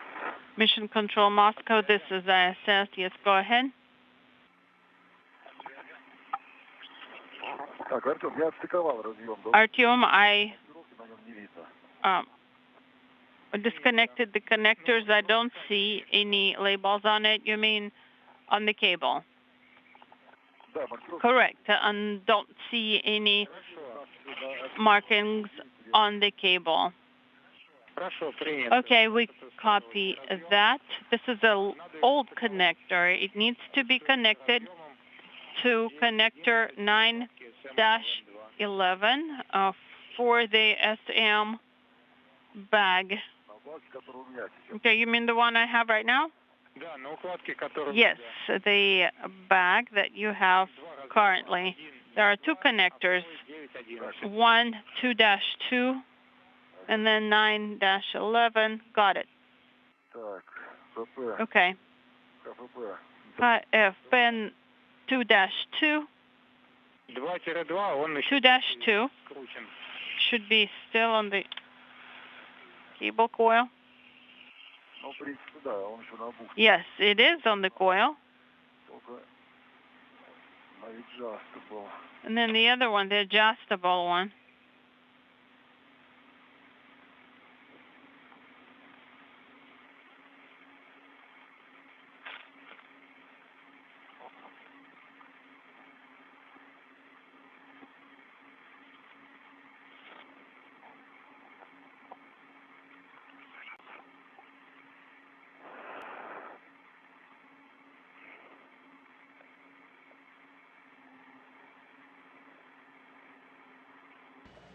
And right now we're a little over 3 hours and 2 minutes into today's spacewalk. Novitsky and Dubrov still continuing to work with the SM-MLM2 cable bundle. That's the service module and the multi-purpose laboratory module number 2 bundle. They're working on getting this cable connected that's going to tie together the core's automated rendezvous and docking systems on both modules for the handoff that will occur during future visiting vehicle arrivals and departures to docking on the MLM, or the upcoming Russian node module that will be installed at the end of the MLM. Is there a number? There is a number, 10318. 1452, then there is 15 S 31 8531A-40, correct. Is that the one? Yes, that's the one. Go ahead and make that. Okay, copy that, putting that in work. Connecting it to the one that I took off the plate. Yes, that's correct.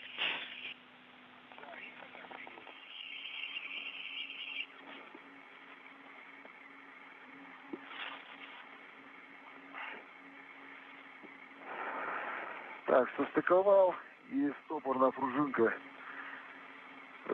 удерживает разъем. Okay, so I have it. You made it mostly, but there is a spring that's still holding it in place. Okay, we copy that. Oleg, we would recommend that you either take a break to rest now or tie this connector in place and tie the coil to the plate and cover all the connectors and tie the coil